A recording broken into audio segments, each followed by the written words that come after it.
is Nationwide 90 FM, owned and operated by Nationwide News Network. We broadcast from our studios at 6 Bradley Avenue, Kingston 10, Jamaica. Transmitting on the FM 90 band. 90.3 from Peters Rock in St. Andrew and Murphy Hill in St. Anne. Serving Kingston and St. Andrew, St. Catherine, St. Anne, parts of Clarendon, St. Mary, and St. Thomas. 90.5 from Huntley in Manchester. Transmitting to St. Elizabeth, Westmoreland, Manchester, Clarendon, rural St. Andrew, and parts of St. Thomas. And 90.7 from Coopers Hill in St. Andrew and Flower Hill in St. James. Serving Westmoreland, Hanover, St. James, sections of Trelawney, Kingston, St. Catherine, Clarendon, St. Mary, Portland, and St. Anne. Nationwide 90 FM also broadcasts on the World Wide Web on nationwideradiojm.com and on Flow on channel 916.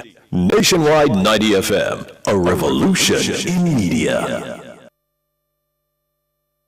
Put your money in motion. Drive VMW, VM Wealth Management. Transform your everyday. The time by VM Wealth Management is 6 o'clock. From the studios of Nationwide Radio, morning radio the right way. It's Nationwide This Morning.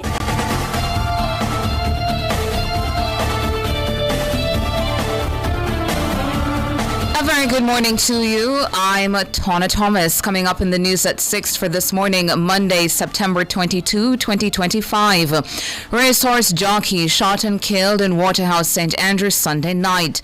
Murders are down 41% since the start of the year. Several Kingston and St. Andrew residents continue cleanup after flash flooding on Friday. In regional news, TNT government proposes crypto ban until December 2027. In international news, World Summit to meet on two-state solution as support grows for Palestinian state.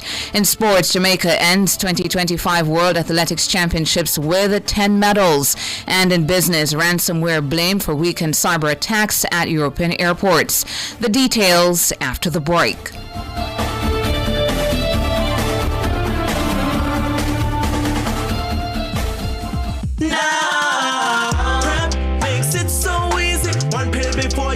Prevent HIV. PrEP makes it so easy. One pill before you link, prevent HIV. You wanna do your thing with your queen or your king. Or I get a little frisky that make you flex risky. PrEP, are you extra bucketed? To help you say HIV negative. PrEP makes it so easy. One pill before you link, prevent HIV. PrEP tablets available at your clinic from the Ministry of Health and Wellness. Catch the first news of the day. A comprehensive package of local, international, sports, and business news. The news at 6 on Nationwide 90 FM.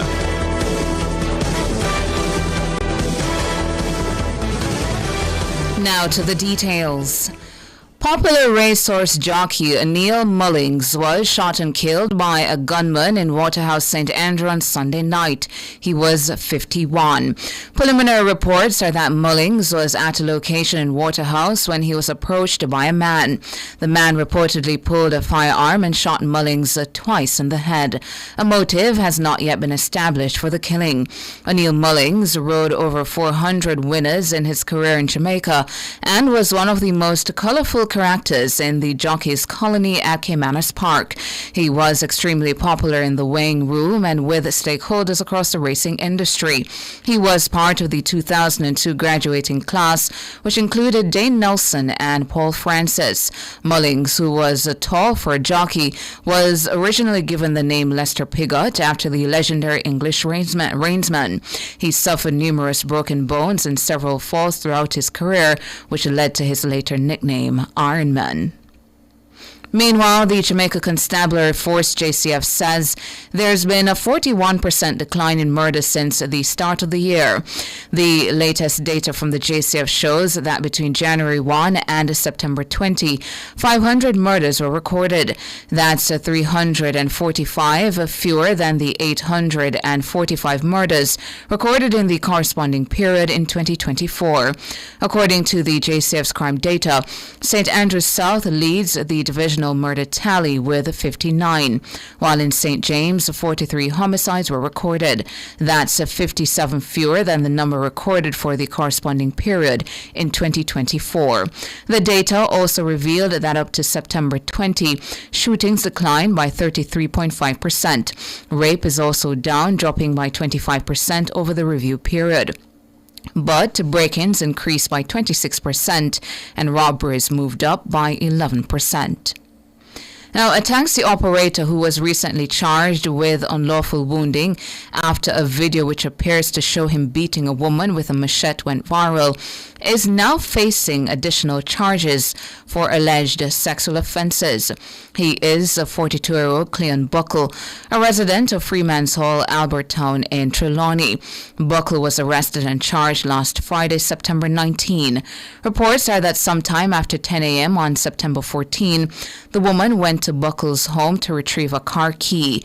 An argument ensued. In a video posted on social media, a man said to be Buckle can be seen using machete to slap a woman repeatedly as she attempts to flee. The man in the video chases the woman and continues the assault, striking the woman several times with the side of the machete, even when she falls to the ground. The assault only ends when another man intervenes and forcefully shoves the attacker away.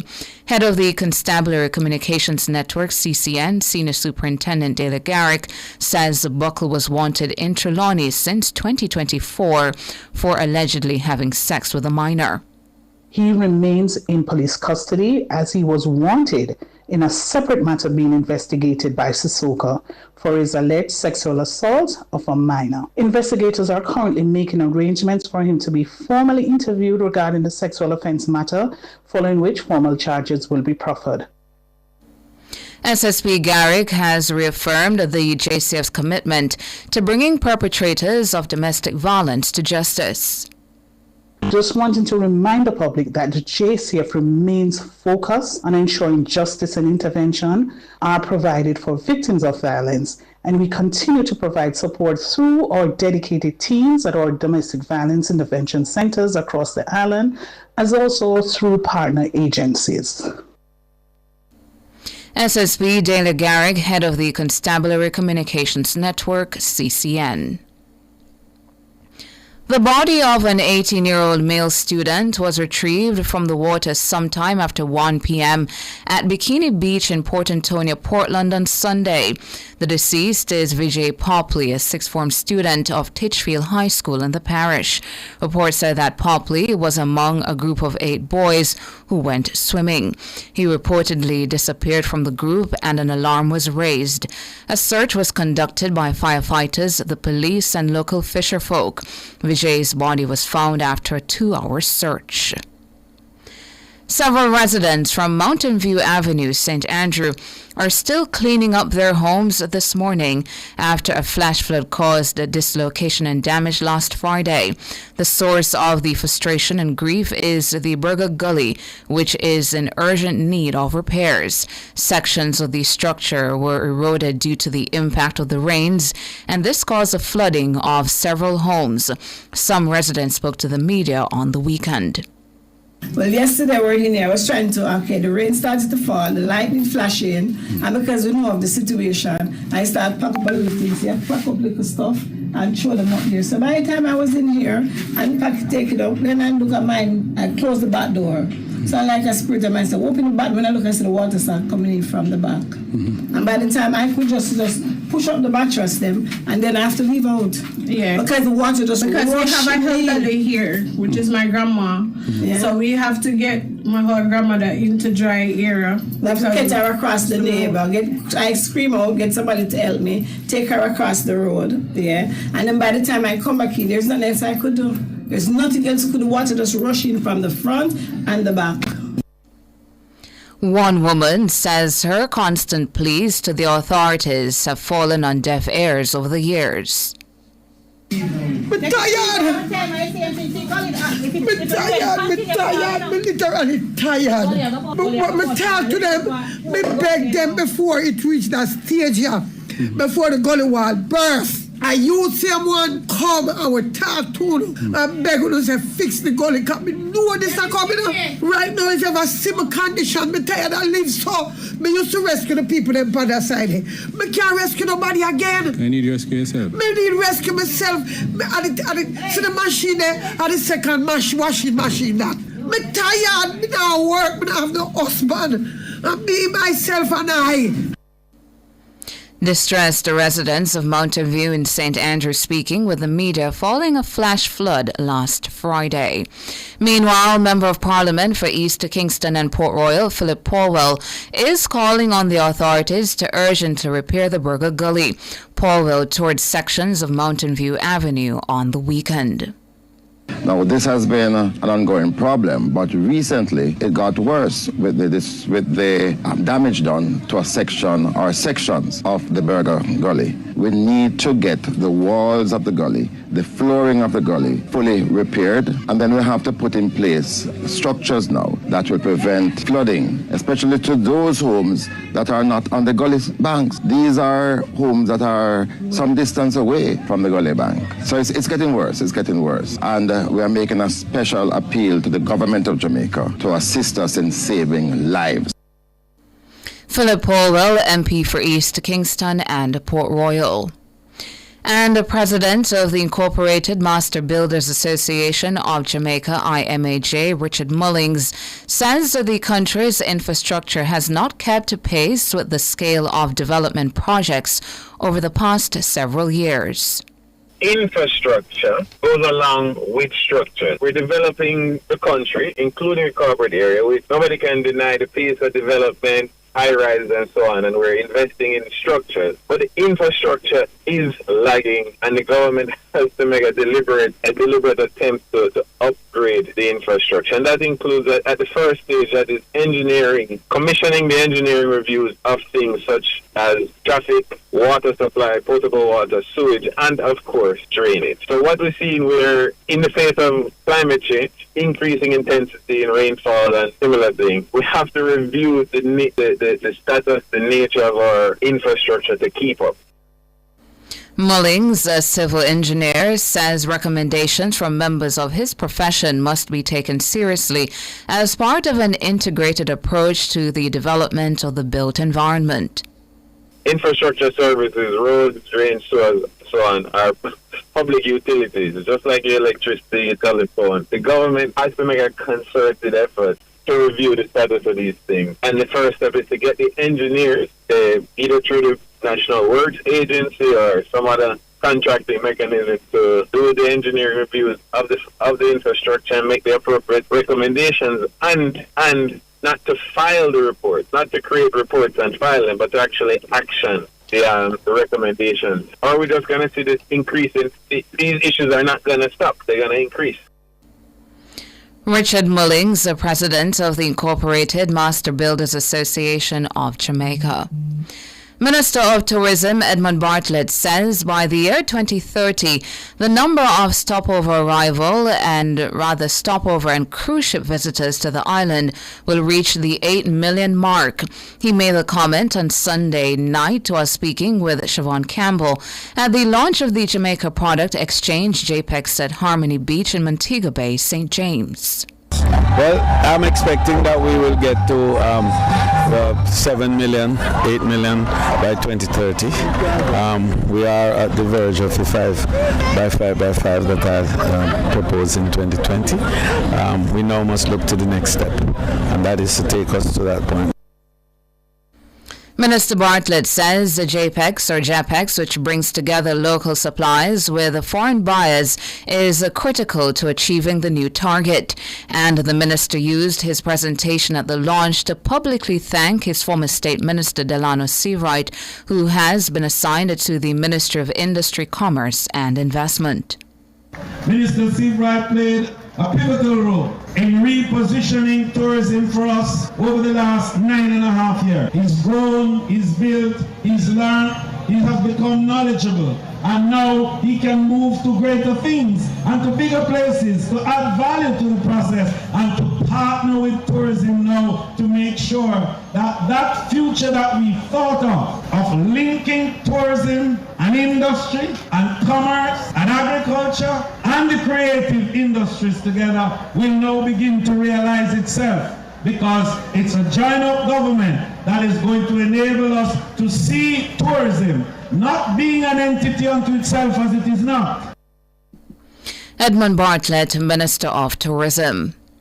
The country's medical internship program is oversubscribed. That's according to Chief Medical Officer Dr. Jacqueline Beseso McKenzie.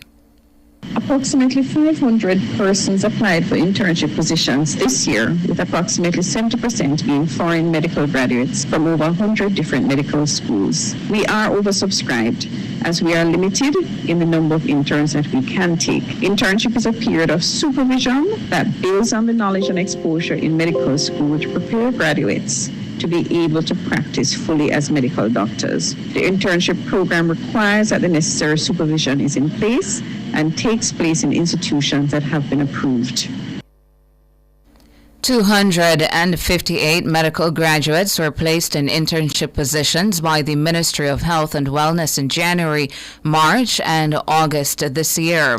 155 of that number were provided by the University of the West Indies, UWI.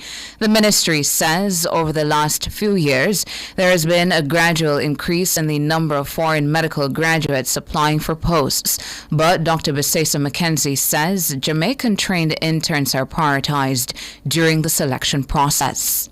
In the selection process, preference is given to Jamaicans who have studied locally and overseas, and particularly those on Government of Jamaica scholarships administered through the Ministry of Finance and the Public Service. We are reviewing the program with a view to increasing the numbers and standardizing the allotment in hospitals. Dr. Jacqueline Beseso McKenzie, Chief Medical Officer. Lobby group Hear the Children's Cry has come out in full support of the decision by the Child Protection and Family Services Agency, CPFSA, to place the children of popular TikToker Rosalie into state care. In a statement last Friday, the CPFSA said its actions was aimed to preventing the children from becoming victims of irreparable harm. The CPFSA acted after a TikTok live session in which Rosalie said she felt like burning down her house and stabbing up her children and spouse. The director of Hear the Children's Cry, Nigel Cooper, says the CPFSA made the right move. Based on the information that has been sent out by the CPFSA, Hear Children's Cry is supportive of the decision for them to secure the children of TikTok influencer Rosalie until the matter can be fully investigated. It is really that we believe they are fulfilling the mandate. Cooper believes proactive measures had to be taken in the interest of the children. It is better that they take this step than to hear that something actually happened and the children get actually harmed. All these are allegations, but they need to be investigated, and we believe that CPFSA has made the right step. Nigel Cooper, director of Hear the Children's Cry. And that's it for the local segment of the news. Up next, regional and international.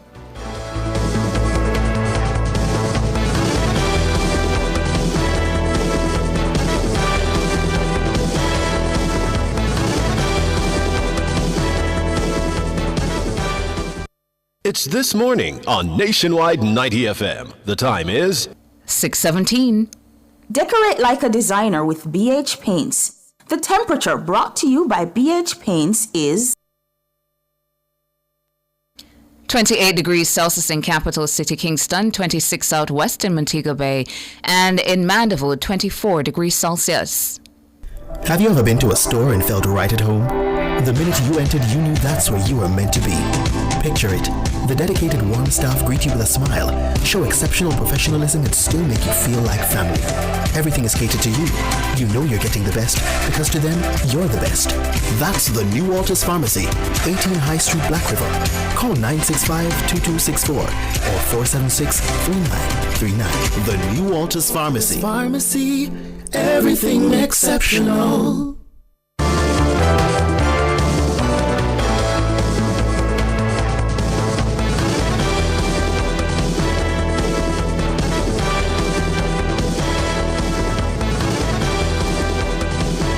In regional and international news this morning, regional news, the government of Trinidad and Tobago is proposing to ban the purchase, sale, exchange, or transfer of cryptocurrencies until December 31, 2027.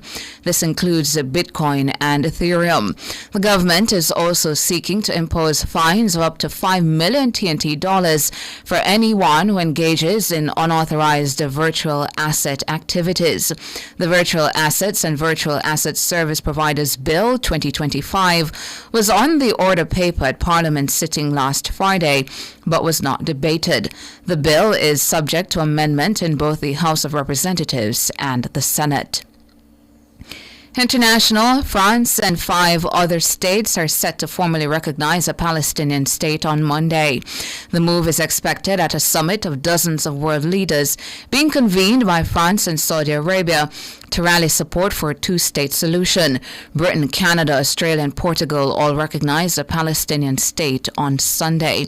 While the summit could boost the morale of Palestinians, it is not expected to deliver change on the ground. This as the most far-right government in Israel's history has declared there will be no Palestinian state as it pushes on with its war against Hamas in Gaza. The two-state solution was the bedrock of the U.S.-backed peace process, ushered in by the 1993 Oslo Accords. Israel's UN Ambassador Danny Danon says Israel and the U.S. will boycott the summit. And that's it for regional and international. Up next, sports.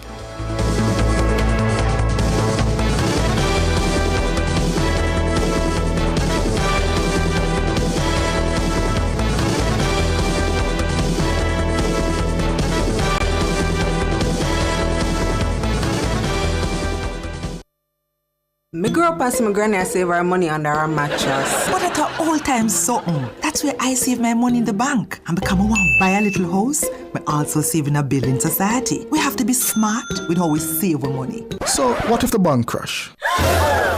Well, that's where JDIC comes in. Make I tell you something. With the JDIC deposit insurance scheme, once you save your money in a commercial bank, merchant bank, or building society, your deposit is covered up to a maximum of $1.2 million per depositor per financial institution if the institution fails. All the information that you need is available at jdic.org, and you can follow their social media platform for more information. JDIC, protecting deposits for you and me.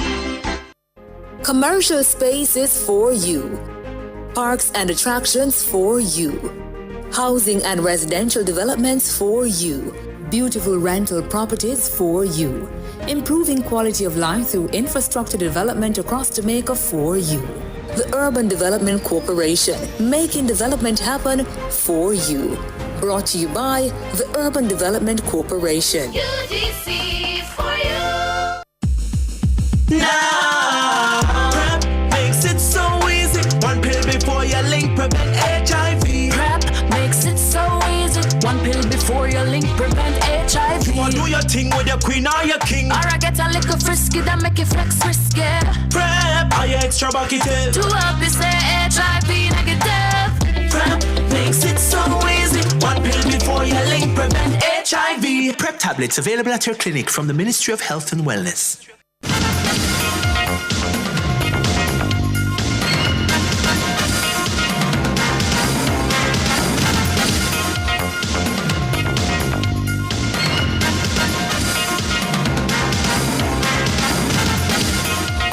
Time now for your morning sports. Jamaica ended the 2025 World Athletics Championships in Tokyo, Japan, with a total of 10 medals, 1 gold, 6 silver, and 3 bronze. Jamaica closed off the championships, winning the silver medal in the women's 4x100 meter relays. It also closed off the career of legendary sprinter Shelly-Ann Fraser-Pryce. Fraser-Pryce says she enjoyed every moment representing Jamaica at the highest level. Man, it has been remarkable. I thank you guys so much for your love and your support. It has been, just blessed and truly fantastic season, regardless of where everything fell. Because I think that ultimately I got to do things on my own terms. And I think that's so important. Would have loved them to get the gold medal, but it wasn't to be. Shelly-Ann Fraser-Pryce. Botswana has officially declared September 29 a public holiday in recognition of the nation's historic victory in the men's 4x400 meter relay at the 2025 World Athletics Championships in Tokyo, Japan. The team edged the USA to gold, becoming the first African nation to win the event. President of Botswana, Duma Boko, said the state will set aside the day before Independence Day to celebrate the newly minted champions. In a video call to the team on Sunday, President Duma said, "Thank you so much, boys. The nation is proud. Everybody is delirious about you guys, and we love you so much." Duma later posted on X, "Botswana's natural diamonds are not just on the ground, they are our world champion athletes." The euphoria is reminiscent of the celebration that followed Letsile Tebogo's historic men's 200-meter victory at the 2024 Olympic Games in Paris. It was also a first event victory by an African athlete and was honored with a half-day holiday in Botswana. Wicketkeeper Quinton de Kock has reversed his retirement for one-day internationals and has been recalled by South Africa for their ODIs and T20s against Pakistan starting next month. De Kock, 32, retired from 50-over internationals after the 2023 World Cup in India and has not played for the Proteas in any format since the final of the T20 World Cup in June 2024. Though he did not officially retire from T20s, de Kock, who called time on his Test career in 2021, was not given a central contract last year. The decision comes before next year's T20 World Cup in India and Sri Lanka and the 50-over World Cup, for which South Africa are co-hosts in 2027. It is also a boost to South Africa and international cricket more widely amid the power of franchise leagues. And that's it for your morning sports.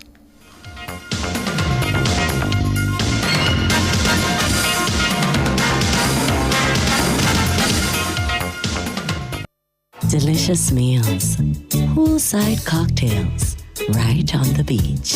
Disconnect from your daily worries and reconnect with the one you love. There's no paradise like home. This summer, enjoy a romantic all-inclusive escape at Couples Tower Isle, Couples Sans Souci, Couples Negril, or Couples Swept Away from $295 USD per night. Take advantage of this offer today by visiting Couples Resorts at couples.com. Conditions apply.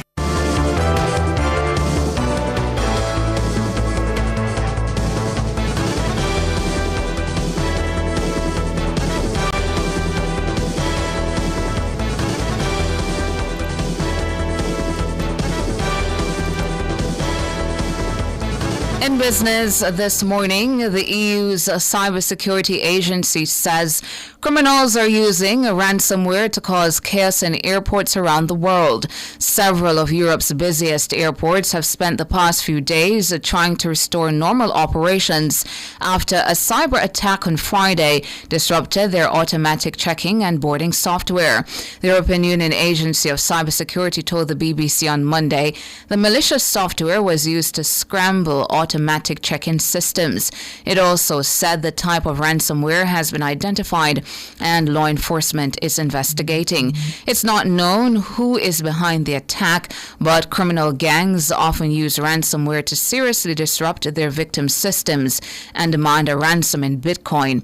to reverse the damage. The BBC says it has seen internal crisis communications from Heathrow Airport staff, which urges airlines to continue to use manual workarounds to board and check in passengers as the recovery is ongoing.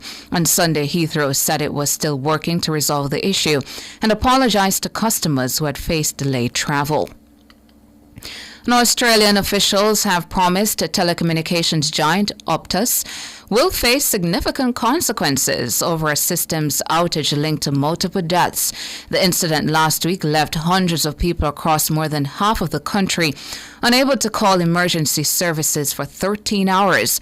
Optus, one of the country's two major providers, says at least 3 people died as a result, and its chief executive has apologized to their families and the public for the completely unacceptable failure.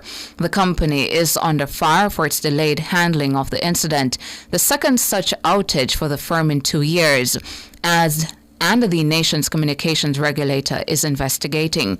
More than 600 calls to emergency services failed last Thursday, primarily coming from South Australia, Western Australia, and the Northern Territory. At least 2 calls to 000 made from southwestern New South Wales also did not connect. However, the Australian Communications and Media Authority says Optus waited 40 hours to inform the public about the incident and also did not tell regulators until the issue was resolved, counter to standard practice. Finally, in foreign exchange trading this morning, the Jamaican dollar will open trading, selling for an average $160.76 against the benchmark US dollar. The Jamaican will open selling for an average $117.92 against the Canadian. And finally, the Jamaican will begin trading for an average $218.84 against the British pound. And that's it for business this morning.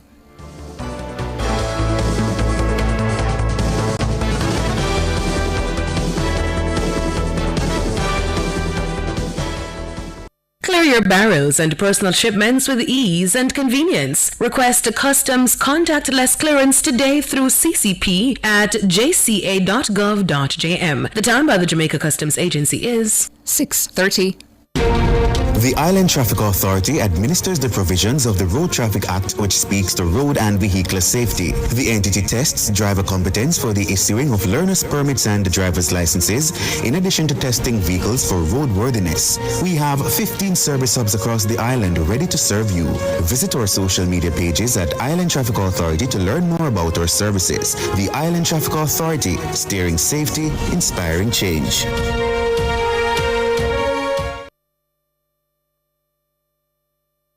Attention contractors, developers, and homeowners. Just a reminder, we have Glacier White Corian Solid Surface in stock for all your project needs. Choosing Corian for your project is the right choice, a choice you won't regret. It's durable, beautiful, and long-lasting. No sealing necessary. Corian, the #1 solid surface in the world. Second to none. Visit us at Home International Limited, 104 Constant Spring Road, Kingston 8. Telephone 876-755-1970 or 876-276-6448. Are you ready to turn your sales and marketing skills into high earnings? Nationwide 90 FM is searching for business development executives to build lasting client relationships. If you have experience across all stages of the sales cycle and possess strong communication, negotiation, and time management skills with a proven sales track record, this opportunity is perfect for you. Join our team and work with the top corporate brands, media agencies, and of course, our on-air personalities. Enjoy networking opportunities, professional growth, and competitive commissions. Ready to take the next step? Send your resume to hr@nationwidenewsnetwork.com today.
He's a shield upon my right and my left hand.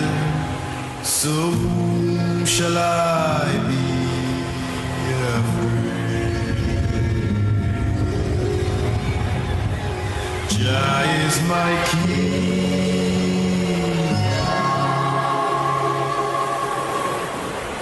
Jah is my light and my salvation. So whom shall I fear? He's my guide throughout this creation. So whom shall I be afraid? Jah is my king.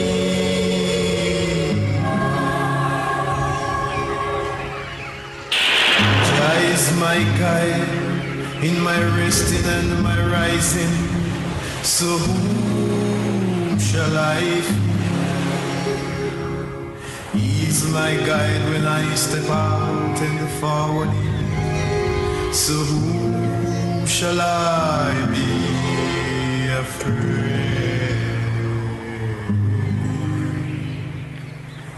Jah is my king.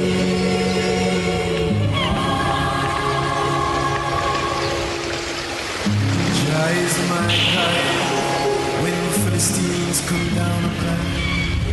So shall I fear? He's my guide when my enemies come to devour me. So whom shall I be afraid? Jah is my king.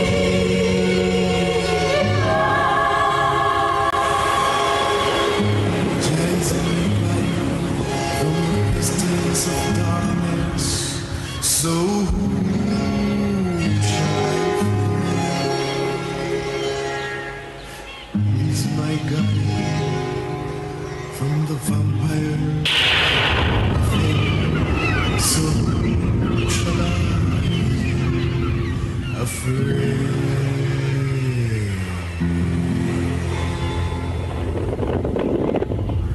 Jah is my king.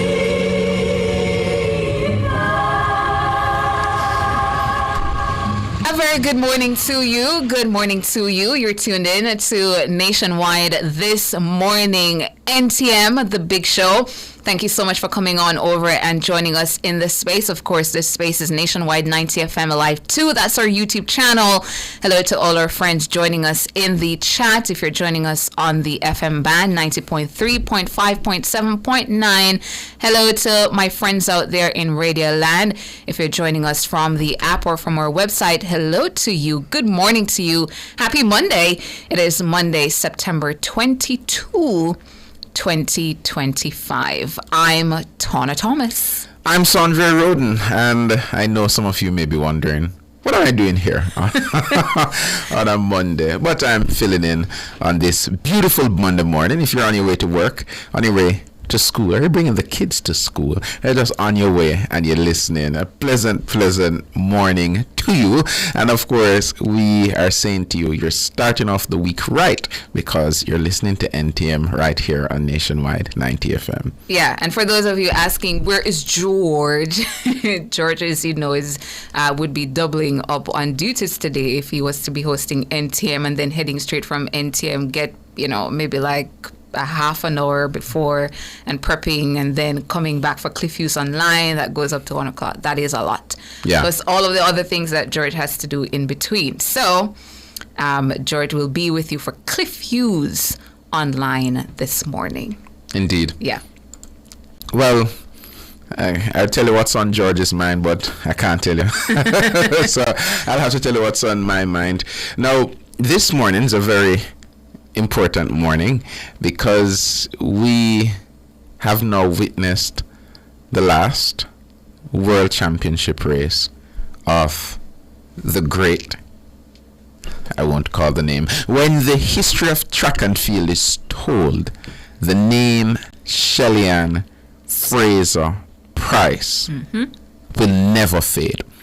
From the humble lanes of Waterhouse in Kingston, she rose not just to run, but to redefine speed itself. In 2008, Ton, I don't know if you remember, at just 21 years old, she stunned the world in Beijing. Jamaica had never before seen a woman win an Olympic gold in the 100 meters. She not only win, she announced that a new era had arrived. 4 years later in London, she defended that title, becoming only the third woman in history to do so. By the time she completed her Olympic journey, she carried home 8 medals, 3 gold, 4 silver, 1 bronze, each one proof that consistency, not chance, was her true gift. But it was at the World Championships where her legend towers highest: 17 medals, 10 gold, 6 silver, 1 bronze. She has stood on more podiums than almost anyone in history. In the 100 meters alone, she has been crowned world champion 5 times. And in 2019, after giving birth to her son that she loves so much, she returned, not diminished, but greater. She became the first mother in 24 years to win a global 100 meter title, and at 35, the oldest to do so. Shelly-Ann's story is not only about medals, it is about resilience. It is about the young woman once dismissed as too small, now known worldwide as the pocket rocket. And I care to say, Tana, a lot of people won't know this story because I've never told this story. Once I went by an establishment to get a healthy meal, and I saw a lady in front of me, and she was talking to the server in that space, a very tiny, nice little space. And, you know, she was saying, how could that take so long? And then normally it takes so long, you know. So when I saw how short this lady is, I'm like, who is this lady? When she turned around, and a friend of mine was there with me, she turned around, the two of them engaged in conversation, and I had a double take. I said, wait, that's Shelly-Ann. Yes. And she was just there. I ended up in the conversation, and we were just talking about the offerings of that particular service space. And I was like, this is pretty cool. She's just pretty cool, pretty chill. And she was just there talking randomly in the space, and she's just a nice personality, a warm personality when you meet her. That's Shelly. That is Shelly-Ann Fraser-Pryce. So it's not just the medals, it is what comes out of her mouth, it is her persona, it's how she carries herself. And you could see that that's one of her regular spots because she had that rapport with the persons who were serving there. And it was so interesting to see how short she was and to think how great she is. And that says a lot because it is about a Jamaican mother who balanced family with sport and still outpaced a new generation of sprinters in her 30s. Her career is not only measured in seconds, but it's also measured in impact. She inspired young girls across Jamaica to believe that greatness could come from any community, no matter how overlooked. She carried the Jamaican flag on tracks from Berlin to Doha, from Moscow to Eugene, ensuring the rhythm of her island was heard every single time she exploded from the blocks. She proved that sprinting is not a short career. It is a craft that can span decades if discipline and passion are unshakable. Shelly-Ann Fraser-Pryce is more than an athlete. She's a national heroine, a symbol of perseverance, and one of the greatest sprinters the world has ever seen. I'm telling you, Tana, I remember passing Jamaica College a couple of years ago when, you know, she parted from her old coach, and people are wondering what's going on, what's going to happen. You know, they're always concerned. I remember seeing her just out there in the early mornings, every morning, training consistently. That's who Shelly-Ann is. And so we salute her, and we witnessed her receiving her silver medal as she passed on the baton to the younger generation, the Tias and the Tinas now of our time that are stepping up to go in place as Shelly-Ann leaves the scene. So we salute her, not just for her lightning speed, not just for her glittering medal count, but for the way she carried Jamaica on her shoulders and proved that dreams, when run with courage, can outlast time itself. And that's what's on my mind.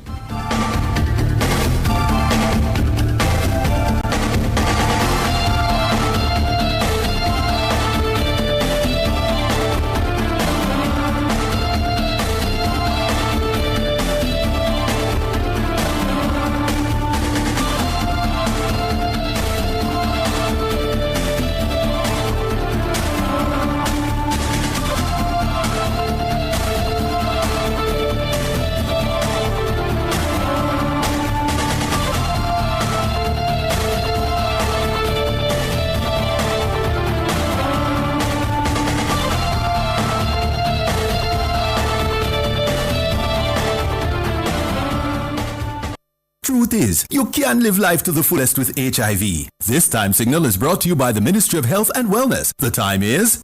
It's 6:45. JPS and Partners Cooperative Credit Union offers financial solutions for every stage in your life: savings, auto loans, mortgages, and more. The Temperature by JPS and Partners Cooperative Credit Union, your financial partner for life, is...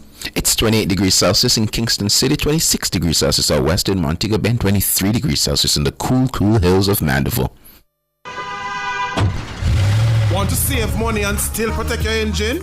Get Chevron Supreme Sin Blend Motor Oil, the blue bottle with a silver stripe. Now upgraded to synthetic blend, so your engine runs cleaner, longer, and stronger. Now available island-wide at service stations and leading auto parts stores. Ask for Chevron Motor Oil, your favorite blue bottle with a silver stripe. That's Chevron Sin Blend, your engine good friend. For all your electrical needs, visit ABC Electrical Sales. They stock a wide variety of electrical supplies including plugs, switches, panel boards, and conduits, plus energy-saving fixtures. ABC Electrical Sales stocks brands like GE, Siemens, Philips, Cutler Hammer, and Allen Bradley. They also offer free island-wide delivery just to suit your needs. Visit them at Shop 8, Hagley Park Plaza, Kingston 10, or call 876-754-3714-5 or 876-754-3825-8. ABC Electrical Sales, for a better choice in the electrical business. The following hurricane tip is brought to you by the National Land Agency. Update your land records. Make sure your land title is up to date and reflects current ownership. This helps with insurance claims and rebuilding. The preceding hurricane tip was brought to you by the National Land Agency. Telephone 876-754-5263.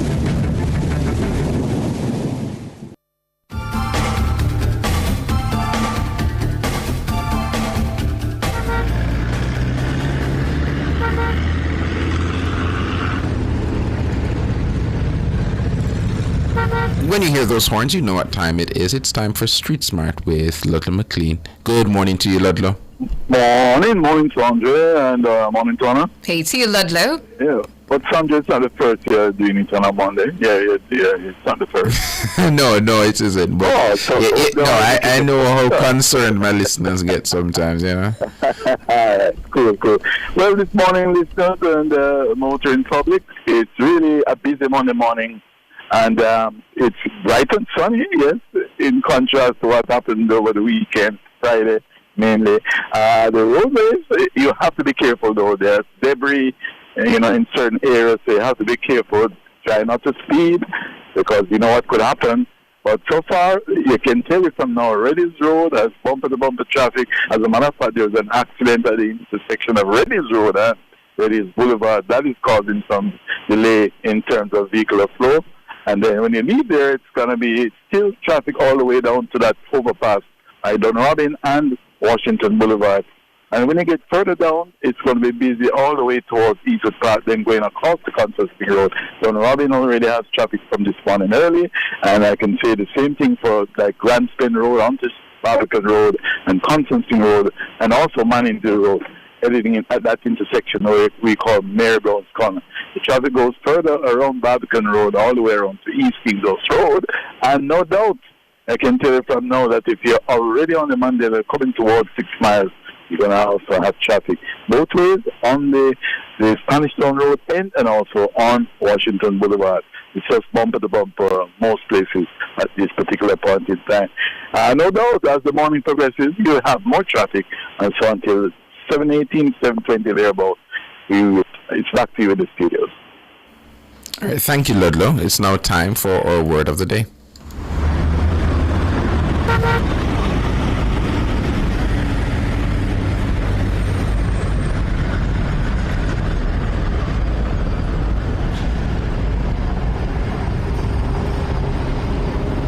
Your word of the day, an interesting one. It's spelled A-O-D-A-I,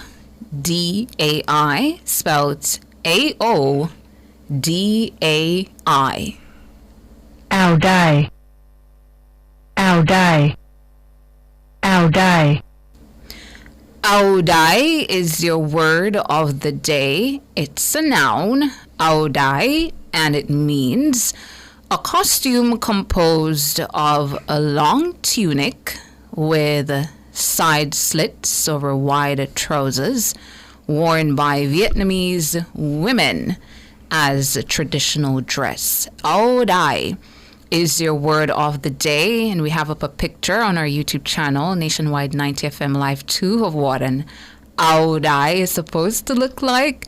So the definition, again, a costume composed of a long tunic with side slits over wide trousers worn by Vietnamese women as a traditional dress. Audai. And of course, it's from a Vietnamese origin, meaning long garment as well, if we're using the traditional word spelled as well, A-O-D-A-I. So audai is your word of the day. Let's see a sentence provided here. She wore beautiful audai to the wedding, and everyone admired her elegant style. She wore beautiful audai to the wedding, and everyone admired her elegant style. Perhaps in conversation, if you're traveling and you see someone out in Vietnam in an audai, you can use that word, audai. What is SH saying here? If I don't miss it, guys, of course I do. I miss all of you, but I was able to see some of you guys' interaction during the midday news and during the World Champs coverage as well. I was just asking Sondre and Jermaine before we go to the break, where were they on Friday? Oh gosh! During that flash flooding. I'll give my eyewitness a call. Yes.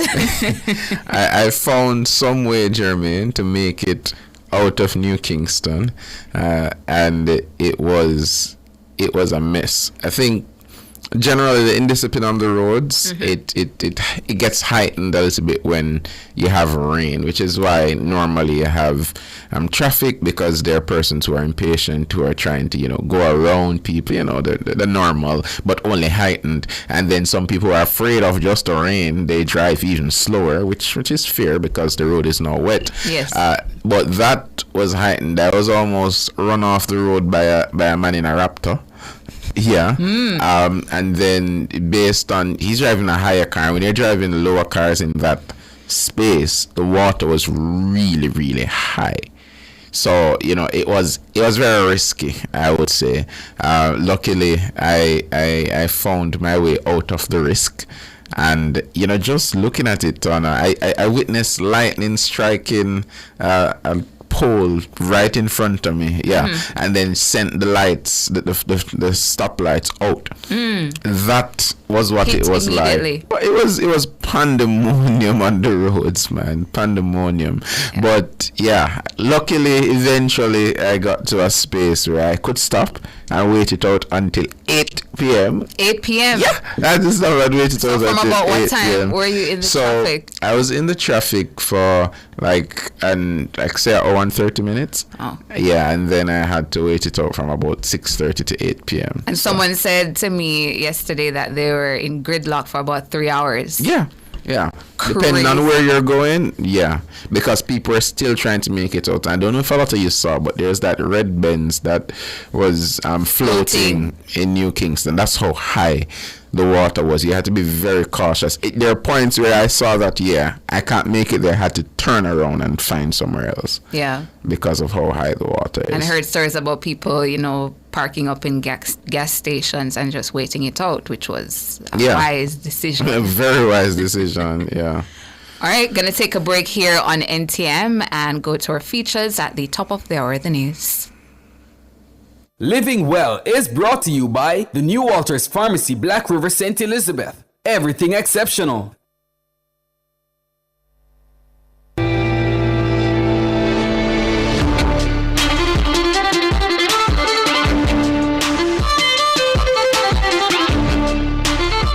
Today on Living Well, Kingston, Fat City. So the question is, when are we going to get it? When are our people going to realize what is at stake? Mothers are obese, fathers are obese, and children are obese. In layman's terms, overly fat. We're eating ourselves to death at an alarming rate, and proud of it. Let's look at the numbers, and I hope that everyone is listening. As of the last country profile in 2016, the leading killer in Jamaica was cardiovascular disease, with all of the contributing conditions. If you're not aware, one of the leading contributing factors is obesity. According to the profiles, as obesity has risen, so has the rate of cardiovascular deaths. Next is the leading cause of premature deaths. These are the deaths of persons that should live to the expected life expectancy. This category belongs to diabetes. This stands at 33.7%. Finally, what risk factor causes the most death and disability combined? The answer is high fasting glucose, or in other words, high sugar in the blood. It is interesting to note that the screams are loud from the MOH and other such groups about the high rate of obesity. However, the real moves that need to be made are not being made. I have spoken many times on the types of food that is being allowed to flow into Jamaica that is not good for human consumption. They are high in saturated fats, calories, and sugars of all types, not to mention the fake foods and drinks. Yes, that's right, fake, because many are just chemical concoctions. Here are examples. Pringles potato chips. You may think that Pringles are just like other potato chips, or that they are potato chips at all. The truth of the matter is that Pringles do not come from potatoes in any recognizable way. In fact, the Pringles company once stated that potato content of their chips was so low that they're technically not even potato chips. The statement was made in order to avoid taxes typically placed upon traditional potato chip makers, though it revealed a bit of truth behind how Pringles are made. While traditional potato chip manufacturers shave off slices of potato and deep fry them, Pringles are much different. The creation process begins with a slurry of wheat, rice, corn, and potato flakes that are pressed into form. The resulting dough is then laid out like a sheet of ultra-thin cookie dough and mechanically cut into shape. The chips then move forward on a conveyor belt until they are ultimately pressed into molds, giving it the famous Pringles shape. The next step of the process is how Pringles are made truly separates them from traditional potato chips, even more so than the fact that they aren't made using real potatoes. After moving through burning oil and frying for a few seconds, the chips are blown dry, sprayed with powdered flavors, and flipped onto a slower conveyor belt that allows for them to stack. The Pringles are then distributed to a store near you, sitting among other mystery food items to be consumed by unknowing customers. Sometimes it is important to look at the process in which food is made in addition to the ingredients. Through heavily processing any type of food, you're essentially destroying the nutritional content and making it virtually worthless to the body. Pringles and other snack brands are not only questionably made, but are heavily processed and depleted of vital nutrients that you need to thrive. That's Living Well for today. Tune in next time for more on Kingston, Fat City. Living Well was brought to you by the New Walters Pharmacy, Black River, St. Elizabeth. Everything exceptional. Fearless and fair. Nationwide 90 FM. Do you ever get tired of your kinky hair? Well, don't. Embrace all that hair. I have tips to help you take care of your hair. It's time for your lifestyle pages. I'm Tana. Cut the damaged ends. It will grow back. Minimize on the heat. All the flat ironing and blow drying will damage your hair. Go easy with your hair when it's wet. Wet hair is weaker than dry hair. Using a cotton t-shirt to dry your hair is even better than a towel. Nourish your hair with oil. Castor oil, coconut oil, tea tree oil, or grapeseed oil. If you braid your hair, know when to take the braids out. Timely shampooing keeps your hair and scalp clean, and it's super important. That was your Lifestyle Pages. Signing out, I'm Tana.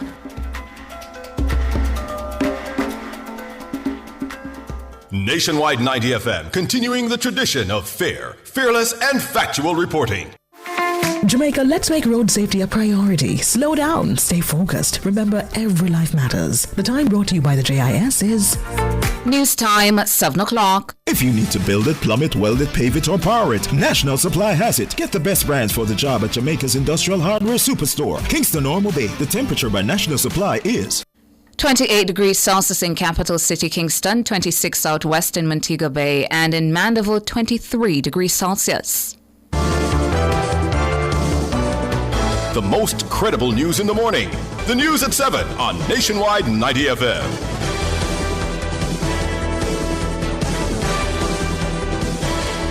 Coming up in the news at 7 for this morning, Monday, September 22, 2025. Racehorse jockey Ironman shot and killed in Waterhouse St. Andrews Sunday night.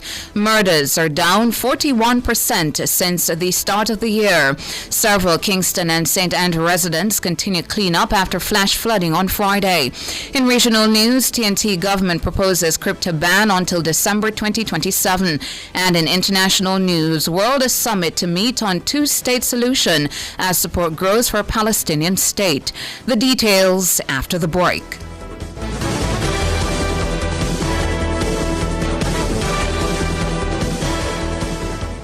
If it's news, it's got to be Nationwide 90 FM.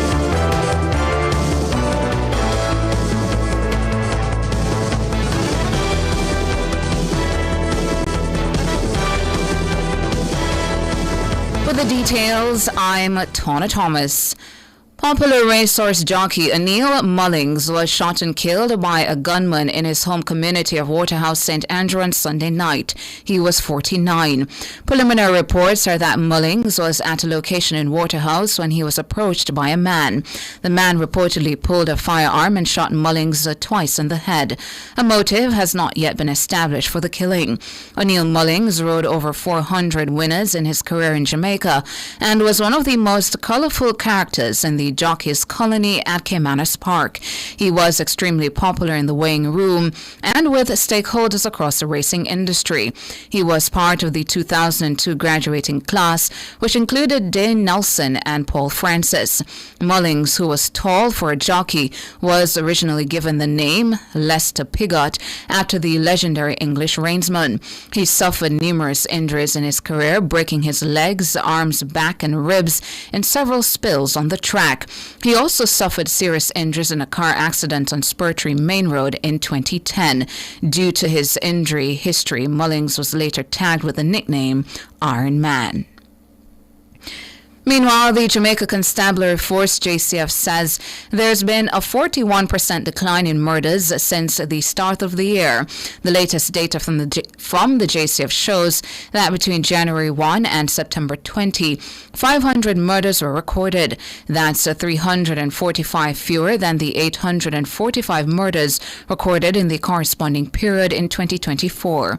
According to the JCF's crime data, St. Andrews South leads the divisional murder tally with 59, while in St. James, 43 homicides were recorded.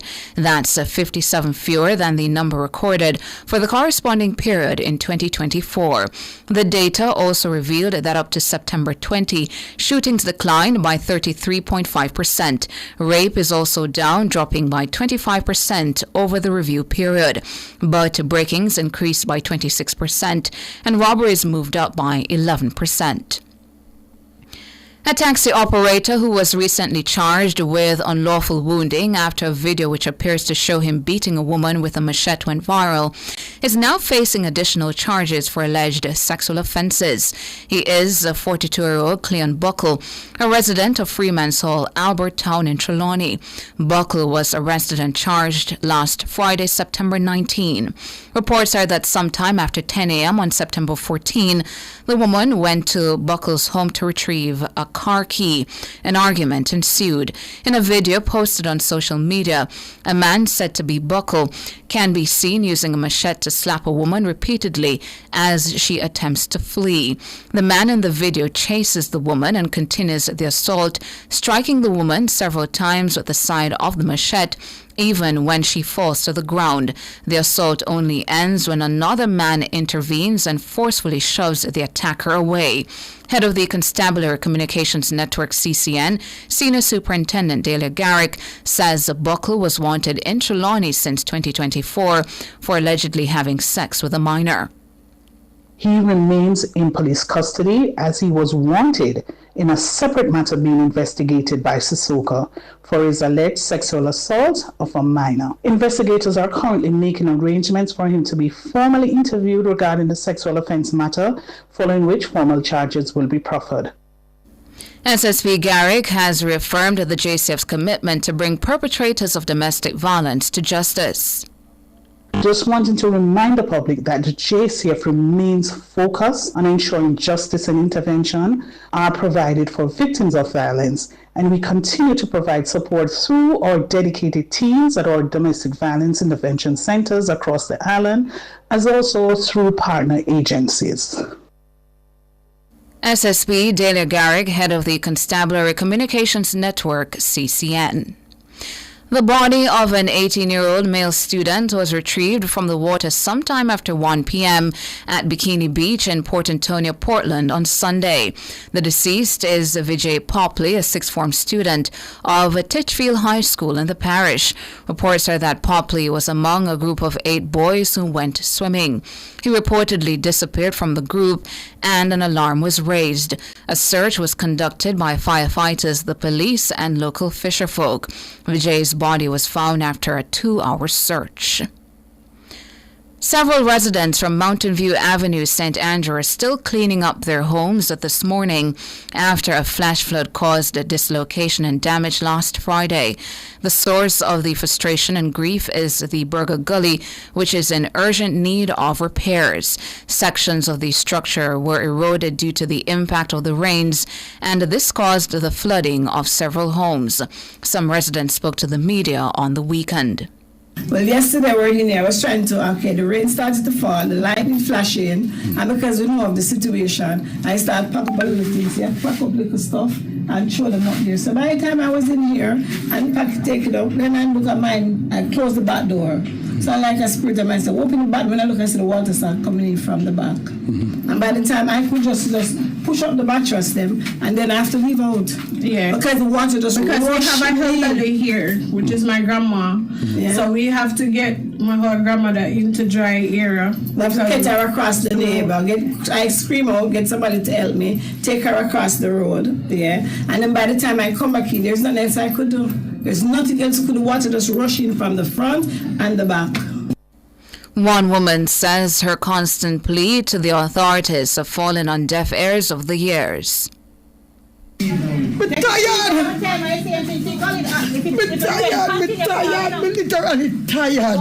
But when I talk to them, I beg them before it reached that stage here, before the gully wall burst. I use someone come and we talk to them and beg them to say fix the gully. Because I know this is coming up. Right now it's have a similar condition. I'm tired of live so. I used to rescue the people them on that side. I can't rescue nobody again. I need to rescue yourself. I need to rescue myself. See the machine there, and the second washing machine that. I'm tired. I don't work. I have no husband.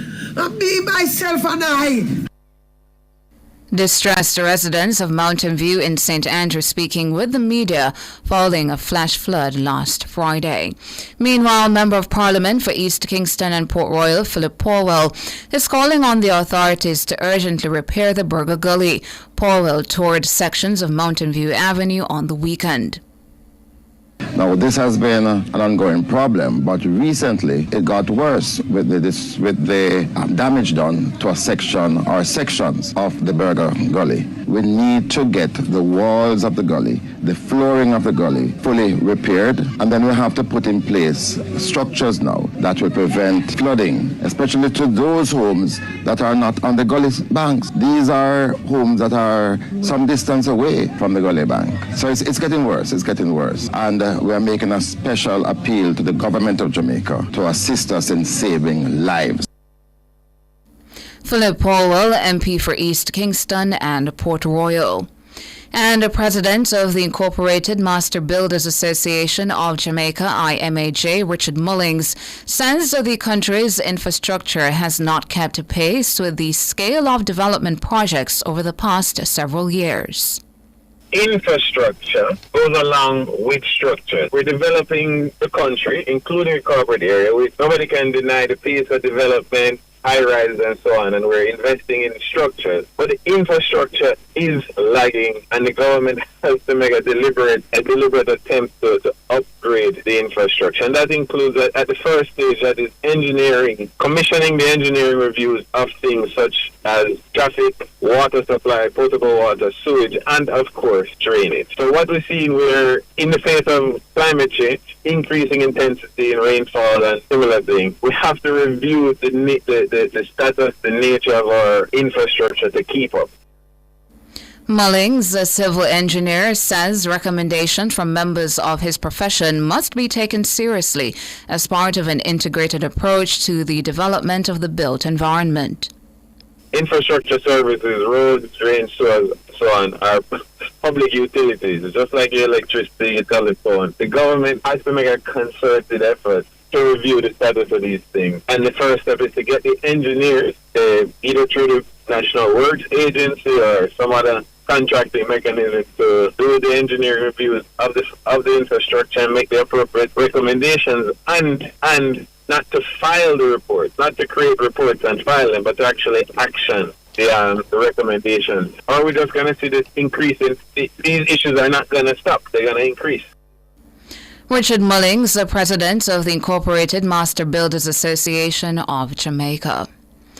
Minister of Tourism Edmund Bartlett says by the year 2030, the number of stopover and cruise ship visitors to the island will reach the 8 million mark. He made the comment on Sunday night while speaking with Siobhan Campbell at the launch of the Jamaica Product Exchange JAPEX at Harmony Beach in Montego Bay, St. James. Well, I'm expecting that we will get to 7 million, 8 million by 2030. We are at the verge of the 5 by 5 by 5 that I proposed in 2020. We now must look to the next step, and that is to take us to that point. Minister Bartlett says the JAPEX, which brings together local suppliers with foreign buyers, is critical to achieving the new target. And the minister used his presentation at the launch to publicly thank his former state minister, Delano Seawright, who has been assigned to the Ministry of Industry, Commerce and Investment.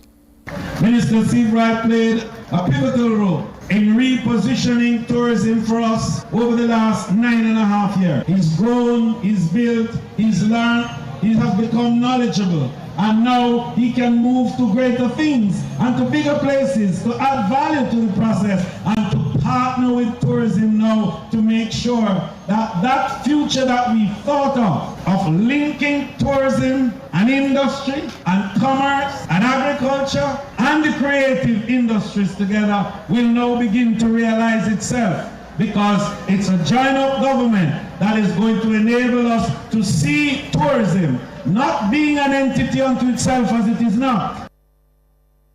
Edmund Bartlett, Minister of Tourism.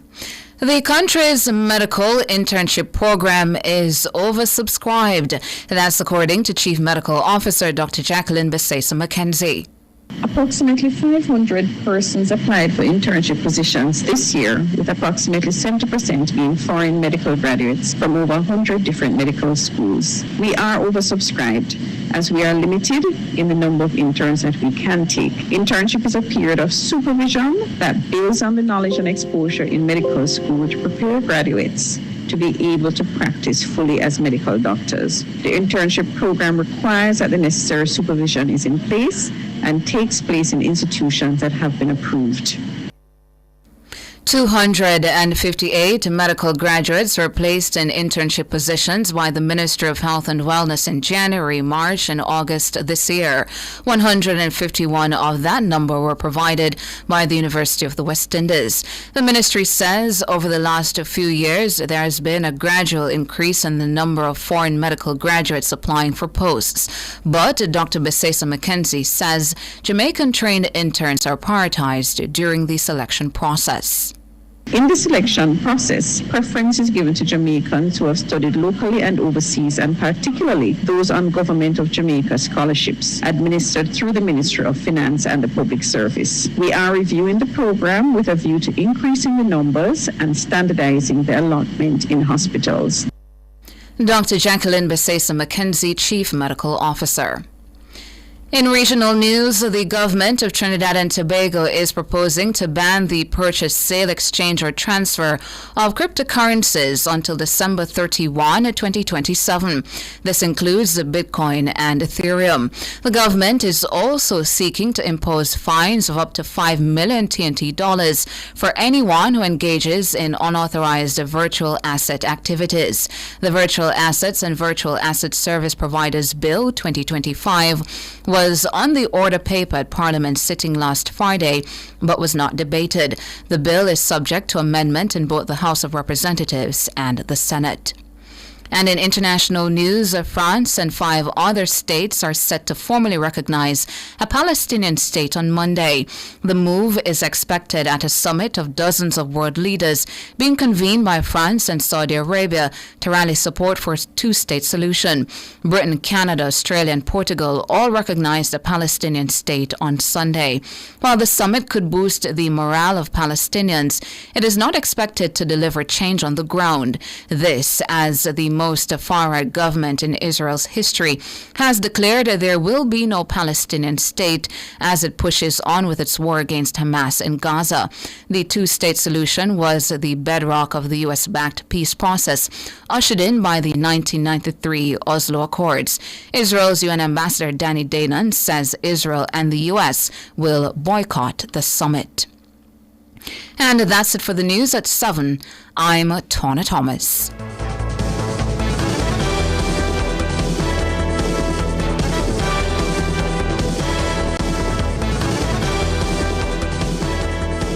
Sign up for the JN Money Card. It's safe, convenient, and free. The time by JN Money is 7:17. Rent or buy your hurricane supplies from Total Tools. Visit 102 Main Street, Oterius, 34 Slipe Road, Kingston 5, or Lot C6, Drax Hall, St. Anne's Bay. The temperature brought to you by Total Tools Jamaica is 28 degrees Celsius in capital city Kingston, 27 out west in Montego Bay, and in Mandeville, 24 degrees Celsius. Delicious meals, poolside cocktails, right on the beach. Disconnect from your daily worries and reconnect with the one you love. There's no paradise like home. This summer, enjoy a romantic all-inclusive escape at Couples Tower Isle, Couples Sans Souci, Couples Negril, or Couples Swept Away from $295 USD per night. Take advantage of this offer today by visiting Couples Resorts at couples.com. Conditions apply. Jamaica's largest tile selection just got even bigger. Discover what's new at Active Home Center. With our latest arrivals, it's easier than ever to make your space truly unique. Explore ocean blues, botanical greens, and soft sandy neutrals that bring a calm, effortless vibe. From bold patterns to sleek, large format tiles in glossy or matte finishes, every room makes a statement. Shop now at Active Kingston and Montego Bay. Active Home Center. More savings, more choices.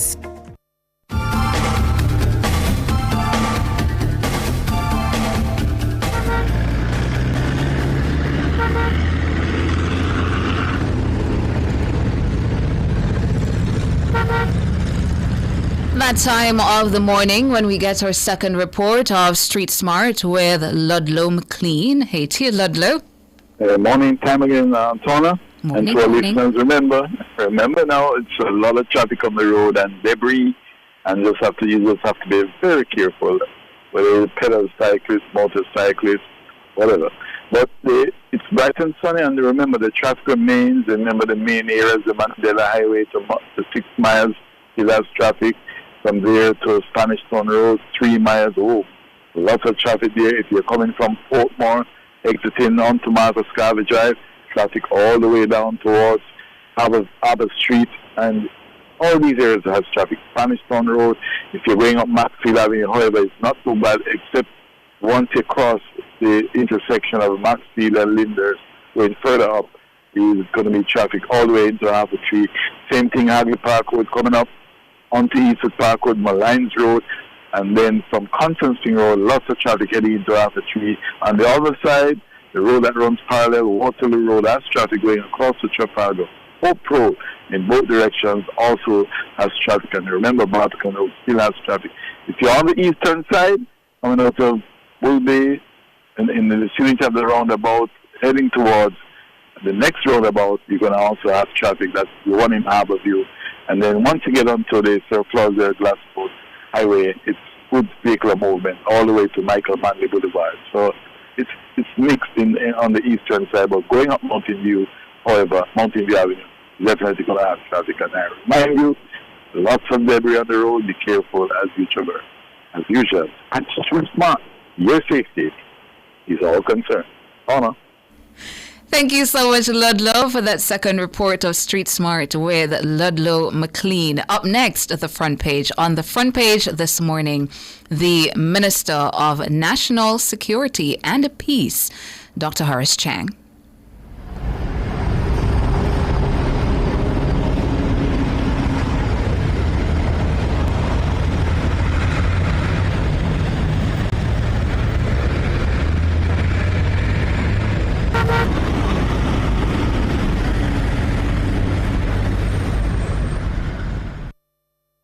Front Page is brought to you today by ABC Electrical Sales, for a better choice in the electrical business. For all your electrical needs, visit ABC Electrical Sales. They stock a wide variety of electrical supplies, including plugs, switches, panel boards, and conduits, plus energy-saving fixtures.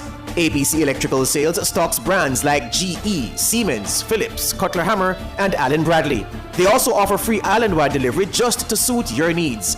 Visit them at Shop 8, Hagley Park Plaza, Kingston 10, or call 876-754-3714-5 or 876-754-3825-8. ABC Electrical Sales, for a better choice in the electrical business.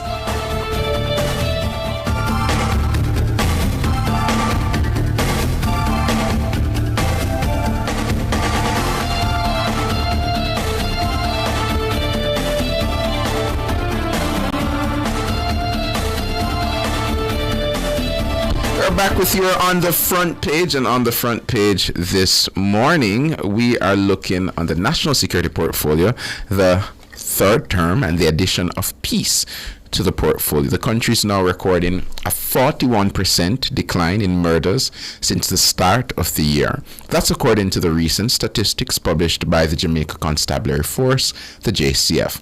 The data up to September 20 has shown that 500 murders have been committed. This is 345 fewer than the 845 murders recorded in the corresponding period last year.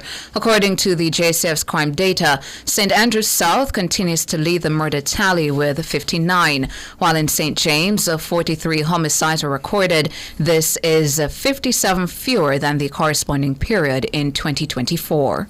The data also revealed that up to September 20, shootings have declined by 33.5%. That's 257 fewer than the 511 recorded in the corresponding period last year. Additionally, rape is down by 25%. And break-ins increased by 26% and robberies moved up by 11%. For a discussion on the vision for national security in the third term and the addition of peace to the portfolio, we're being joined by the Minister of National Security and Peace, Dr. Horace Chang. Good morning to you. Good morning, Dr. Chang. Okay. Oh, okay. Yes. We're hearing you. We didn't hear you just now. So let. Good morning, Shauna. Sunday. You hearing all right? Yes, we're hearing you perfectly now. So, Dr. Chang, we want to go into that name change first of all. It's now National Security and Peace. Why National Security and Peace? All right. Let me go in one sentence there.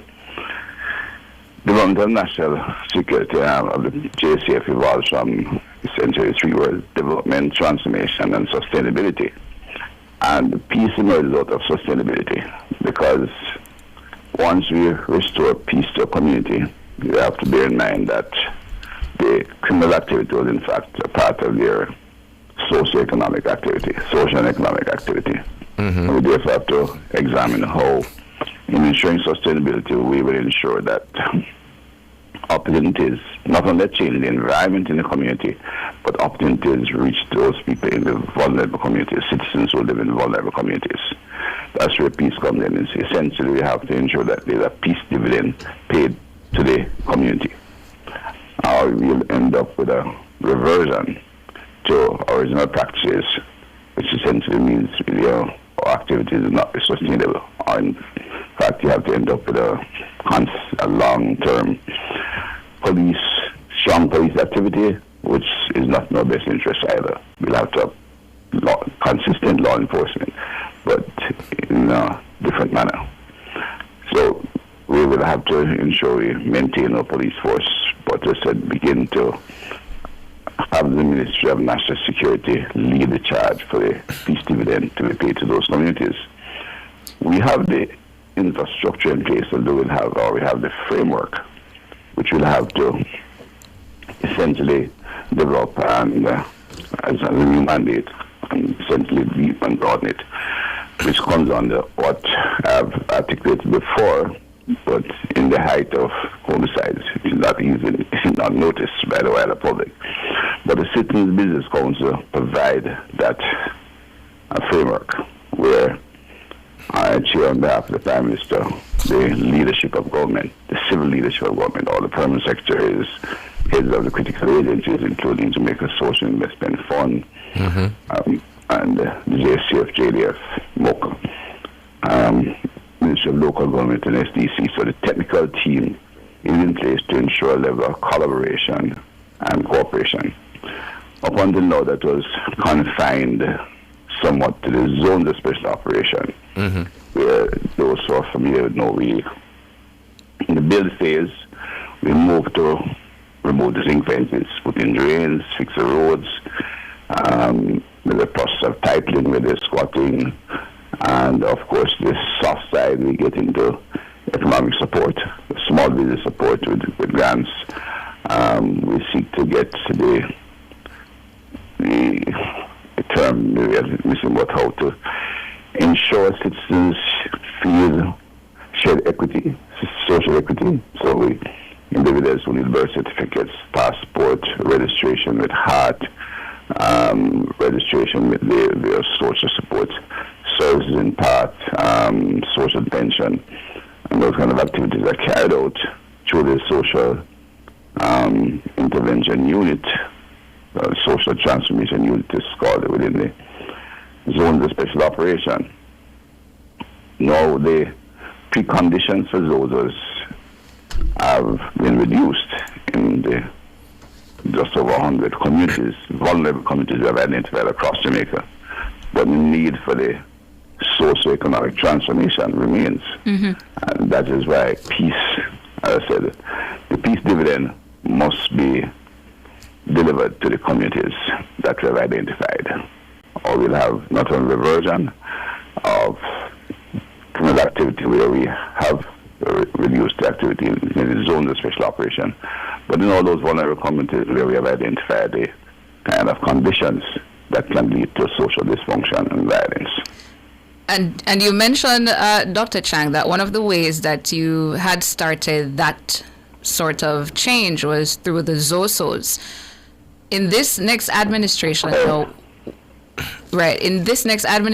what else do you add on to ZOSO? What has already been achieved by ZOSO to help in that sort of transformation in relation to peace?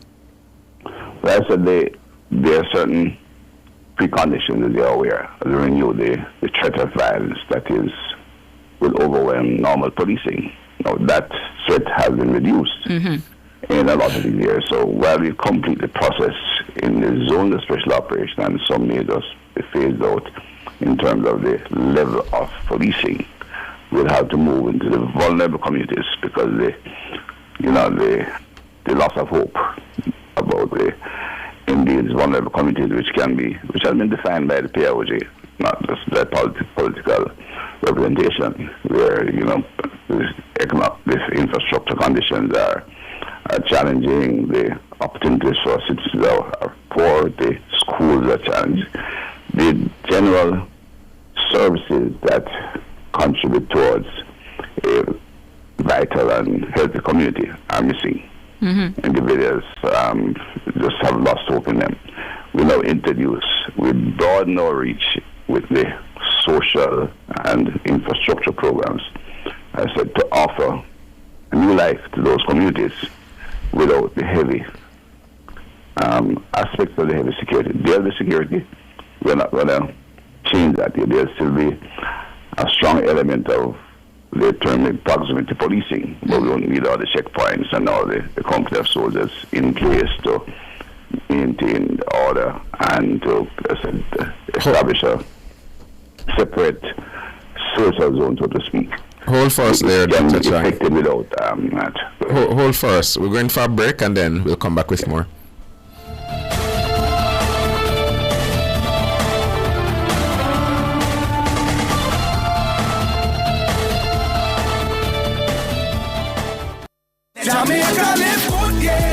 Give up every illegal gun. Call the police at 119 or Crime Stop at 311. The time by the Ministry of National Security is...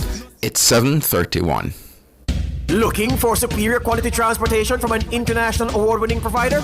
Well, look no further. Choose Island Car Rentals, Jamaica's leading car rental company, setting the standard for ground transportation in Jamaica. For over 50 years, Island Car Rentals has been your trusted partner for reliable, top-quality vehicles. But we're more than just a car rental company. Need an airport transfer at any hour? Heading out of town and want to travel in style with a private chauffeur? Need a truck to rent for business or personal use? Or maybe you need a customized shuttle or tour for a large or a small group. Whatever your transportation need, Island Car Rentals has you covered. Call us today at 876-926-8012 or 876-929-5875 or visit www.islandcarrentals.com to book your next trip. Because Island people take better care of you. For all your electrical needs, visit ABC Electrical Sales. They stock a wide variety of electrical supplies including plugs, switches, panel boards and conduits, plus energy-saving fixtures. ABC Electrical Sales stocks brands like GE, Siemens, Philips, Cutler Hammer, and Allen Bradley. They also offer free island-wide delivery just to suit your needs.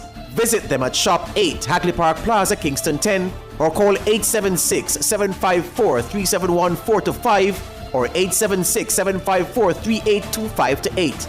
ABC Electrical Sales, for a better choice in the electrical business. Me grew up and see my granny save her money under her mattress. But at an old time something. That's where I save my money in the bank. And because I want to buy a little house, we also save in a building society. We have to be smart with how we save our money. So, what if the bank crash? Well, that's where JDIC comes in. Make I tell you something. With the JDIC Deposit Insurance Scheme, once you save your money in a commercial bank, merchant bank, or building society, your deposit is covered up to a maximum of $1.2 million per depositor per financial institution if the institution fails. All the information that you need is available at jdic.org, and you can follow their social media platform for more information. JDIC, protecting deposits for you and me.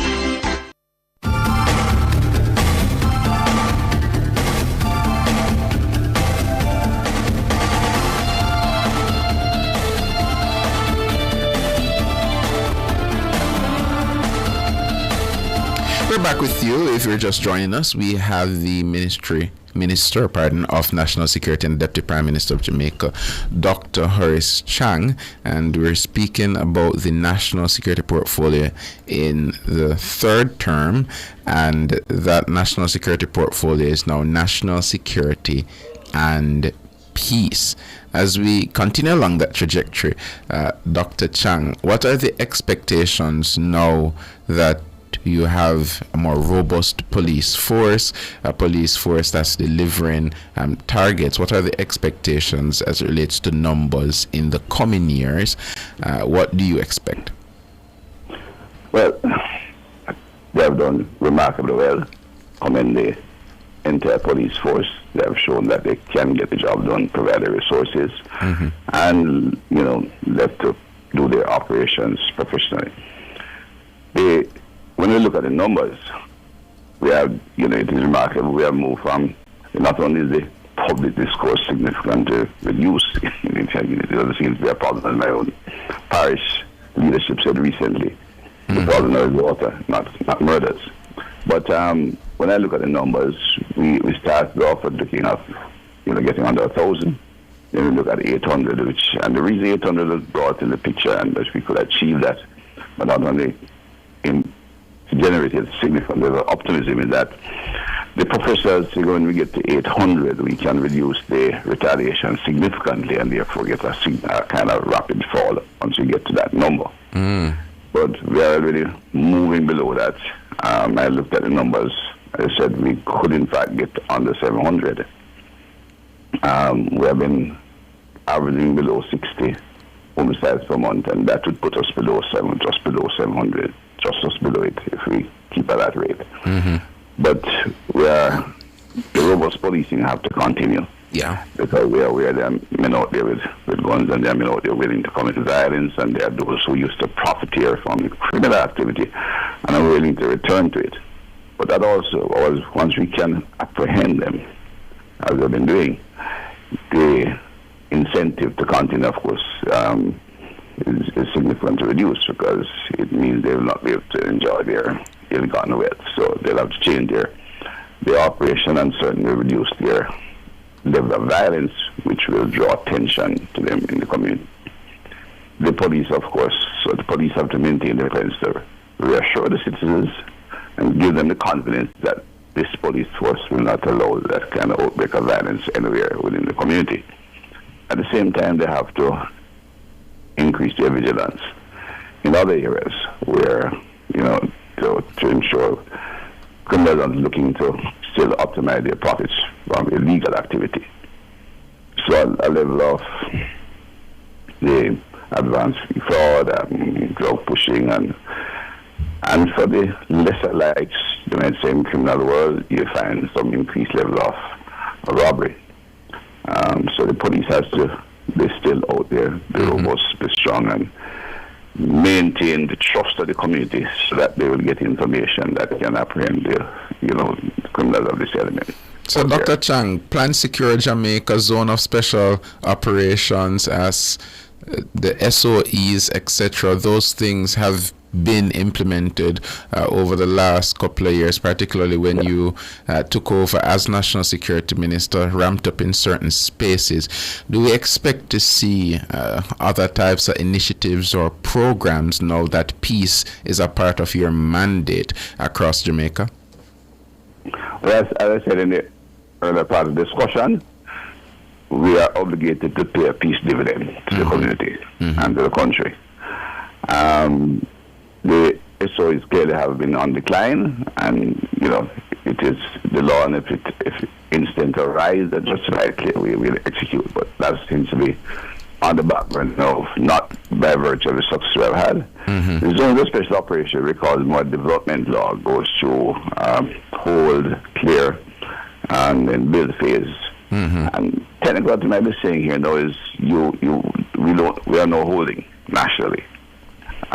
So we have literally not cleared but controlled the gangsters nationally.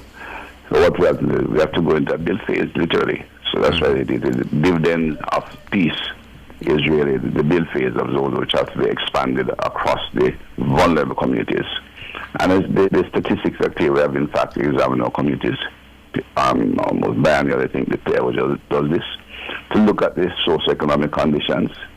They have long identified just around 100 communities in Jamaica which has the conditions for, I said, the term social dysfunction, there's violence, underlying criminal activity and legal activity which is associated with significant physical infrastructure decay, whether it's in old urban centers or informal settlements in the new areas. And that's we have to approach to correct those problems, which, as I said, is, again, language in a different direction, is now to create opportunities, real opportunities for the citizens in these communities to, improve their lives and build themselves personally.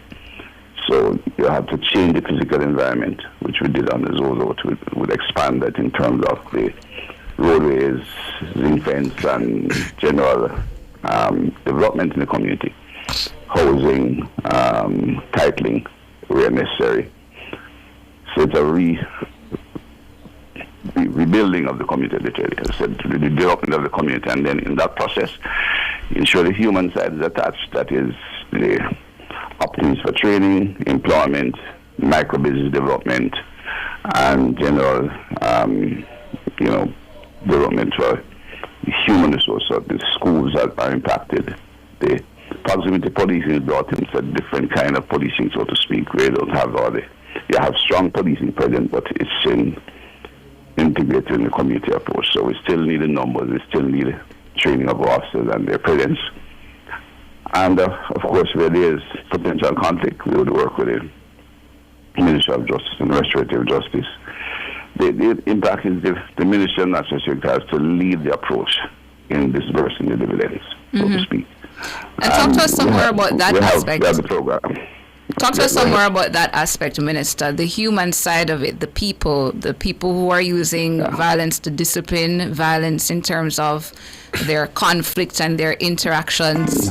How does the government in the third term treat with that under this new thrust of national security and peace?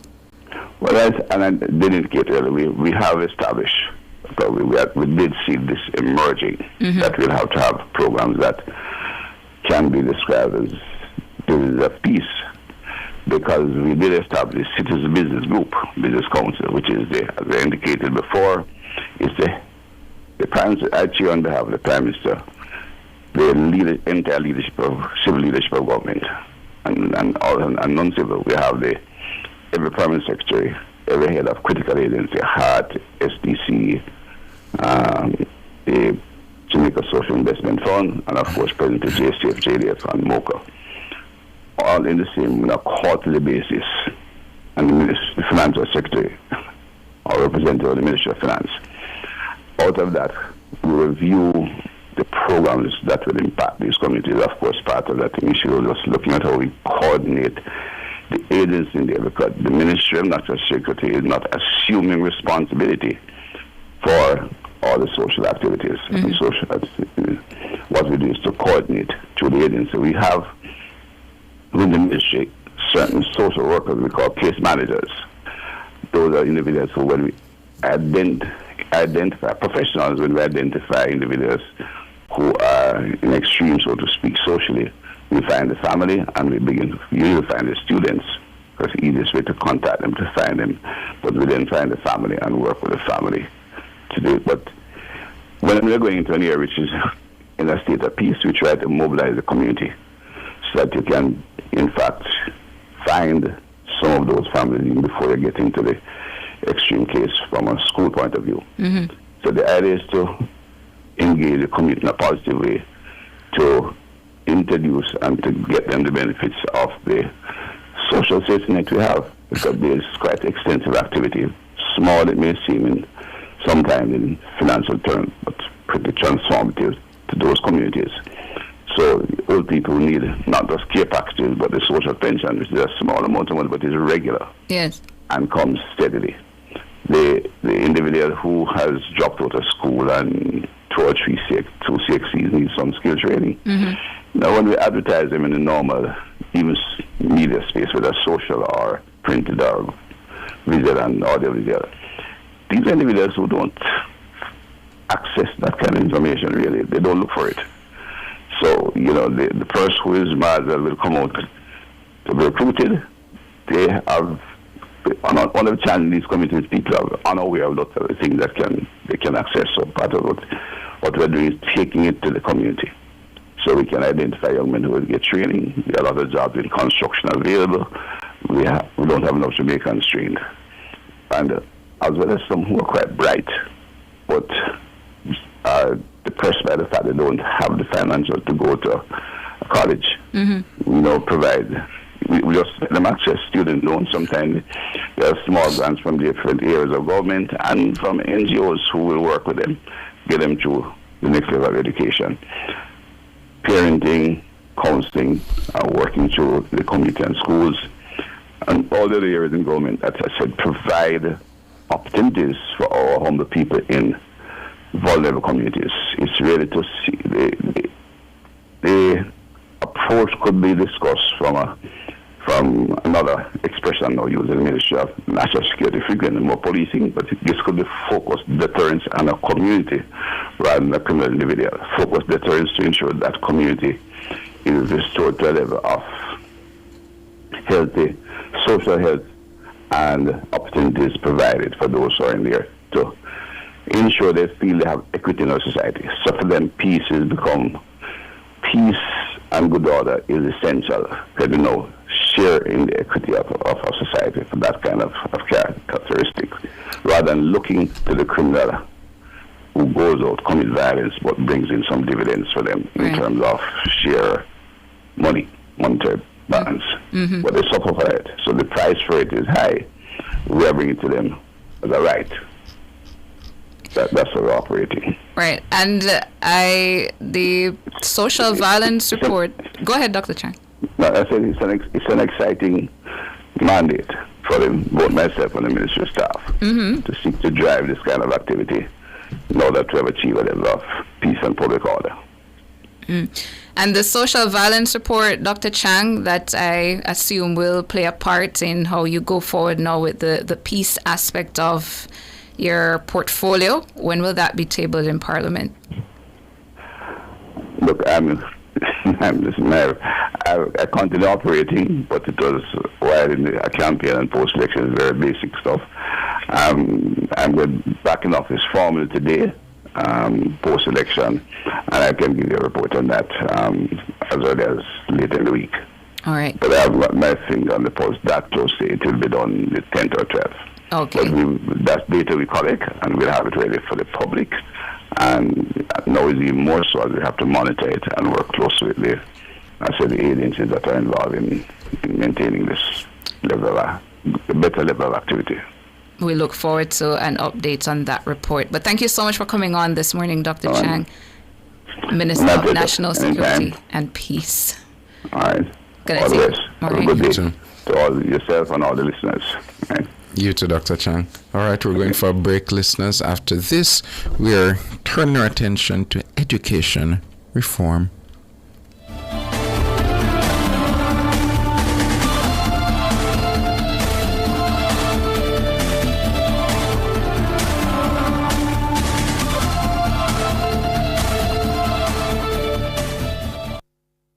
Chuck fried chicken always ready. Chuck, original crispy. Bird Chuck, Cajun spicy. Bird Chuck, a barbecue. Bird Chuck, we are go a Bird Chuck.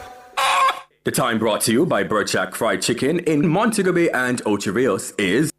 It's 7:48. At Hawkeye, our mission is to deliver cutting-edge security solutions to help you keep track of the things you value most. The temperature by Hawkeye is... It's 29 degrees Celsius in Kingston, 27 degrees Celsius out west in Montego Bay, and 24 degrees Celsius in Mandeville. One money, two combo. Burger King pick two, come back again. Yo, that is it. Any two combo, double deal quick. It's a good look, pick any two you wish. Whopper Junior bacon and cheese, my favorite. American chicken sandwich, I grab a big fish. Plus 2 small fries and 2 small drink. Double deal for my money and it have me a sing. One money, two combo. Burger King pick two, come back again. Yo, get BK double deal now on a Burger King. Burger King pick two, come back again. Yo. Jamaica's largest house selection just got even bigger. Discover what's new at Active Home Center. With our latest arrivals, it's easier than ever to make your space truly unique. Explore ocean blues, botanical greens, and soft sandy neutrals that bring a calm, effortless vibe. From bold patterns to sleek, large format tiles in glossy or matte finishes, every room makes a statement. Shop now at Active Kingston and Montego Bay. Active Home Center. More savings, more choices. Jamaica, let's spread the word around to let the world know that we are proud to be one republic. We are the road to republic. Well then, let's propel we nation moving forward in a new direction. True independence, that's the projection. No more dependency, it's the best plan. Yes, we know what's best for us, cause we want the country prosperous. So make we just pull together as the general public. While on the road to republic, Jamaica, let's spread the word around to let the world know that we are proud to be one republic. We are the road to republic. A message from the Ministry of Legal and Constitutional Affairs. We are the road to republic.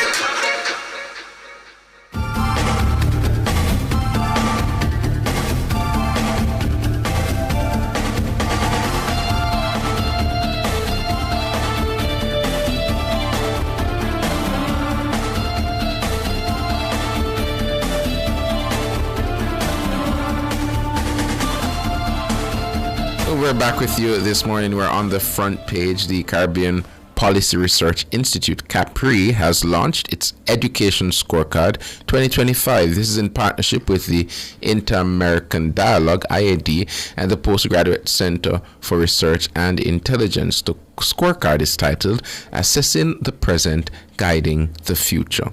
This landmark report card evaluates Jamaica's education system across 8 key divisions, from equity and financing to learning outcomes and accountability. It highlights urgent reforms needed to ensure every Jamaican student has the opportunity to thrive. For more on the Education Scorecard, a 2025 report, we're being joined by CAPRI's Research Associate, Peter Granston, and Education Program Manager at the Inter-American Dialogue, Sarah Stanton. Good morning to both of you. Hi, good morning. Good morning. Thank you so much for joining us here on Nationwide this morning. If we could begin with you, Peter, just to talk to us about the Education Scorecard and what it is. All right, no problem. The Education Scorecard is a evaluation system to see exactly where we stand in the entirety of our education. Now, it is a multidimensional framework that was developed by the Inter-American Dialogue that looks at where exactly are our strengths and weaknesses, where can we improve, and what progress can be made. And in partnership with them, we've developed this report and released 5 recommendations that could move the needle to progress for our country. So what does a scorecard say for Jamaica right now? What are the main findings in it, and what are the applications that our education system can take from it? All right. So currently, after our evaluation and calculation, Jamaica stands with this report card. We actually have 2 A's, that's in the areas of standards and evaluation system, school authority and accountability for results, 2 B's within the area of equity and financing, 2 C's in coverage and teaching profession, and 2 D's in staying in school and learning outcomes. So this is telling a story that while there are areas that we are doing well in, there's others that do need attention currently. And that is why it is important for all of us to be contributors to the conversation of education, not only the students and those who are directly involved, but even our community members. All of us are stakeholders ensuring that each child has the opportunity to thrive and reach their full potential. And just, go ahead. And just to pull out one of the D's, Peter, in relation to attendance, what did Capri find there? Why is that so low down on the scorecard? Our main finding actually showed that while we have near universal at the primary level, as they continue to stage, there's high levels of dropouts and absenteeism. So we are realizing that students are falling out at the lower secondary and upper secondary level, and actually only 20% are able to enter into the tertiary level. Mm-hmm. And that is something that needs attention.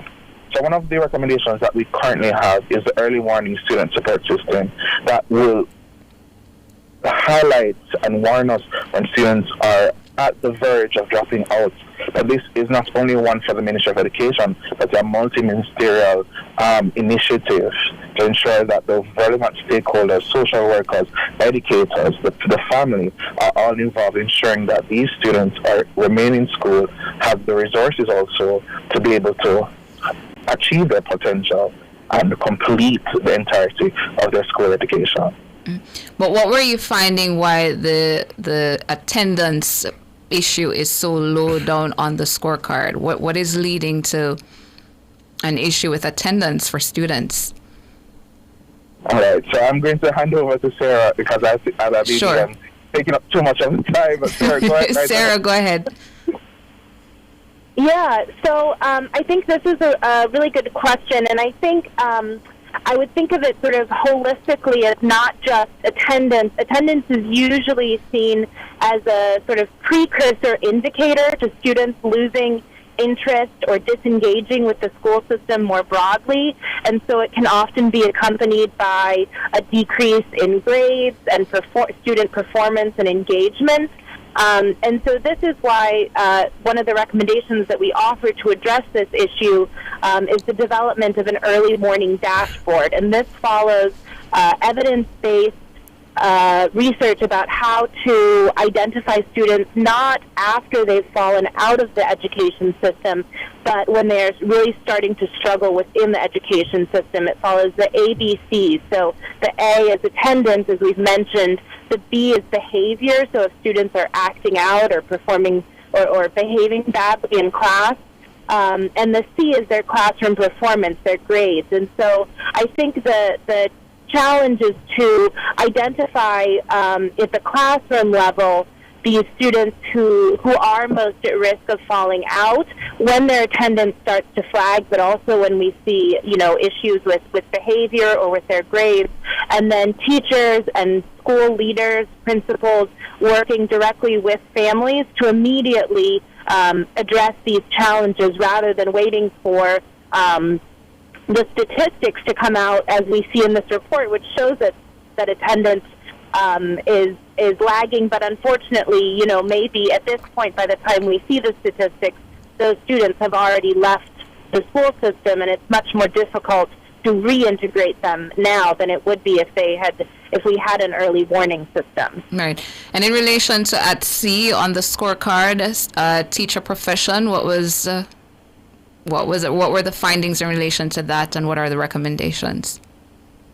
Yeah, so teacher performance, what we see is that in general, Jamaica does a very good job preparing its teachers for the classroom, and this is evidenced by the fact that many teachers from Jamaica can actually find employment in other countries, and so this leads to teacher migration and therefore teacher shortages in classrooms, and so that's where some of the challenge comes with teaching. And we also see that teacher salaries are not always competitive, either with other countries from, with similar sort of economic profiles, or not competitive with other professions, other professionals who have similar education levels to teachers.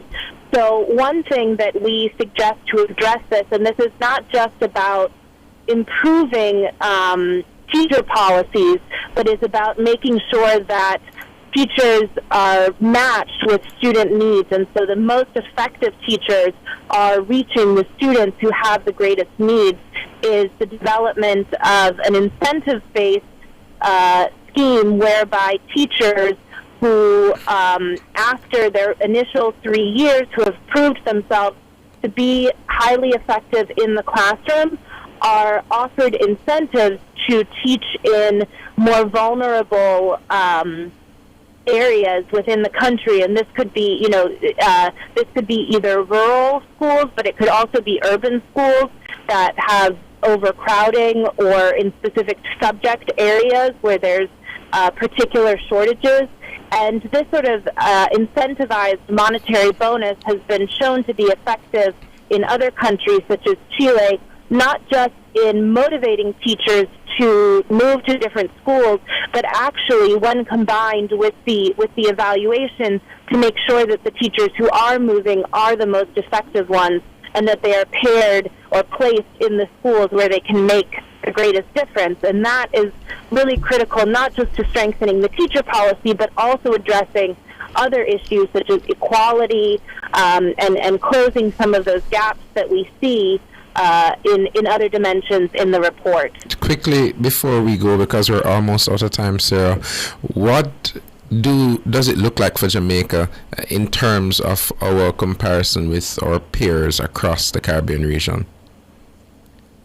Yeah, so we this report card methodology, as Peter mentioned at the beginning, we've implemented in over a dozen countries at this point, mostly in Latin America, but some Caribbean countries as well. Yeah. But I think the sort of key challenges that we see in Jamaica, so one is really around student learning. Jamaica has done a really good job at getting students, especially at the primary level, into school. There's near universal primary coverage. As Peter indicated, there are challenges at the secondary level.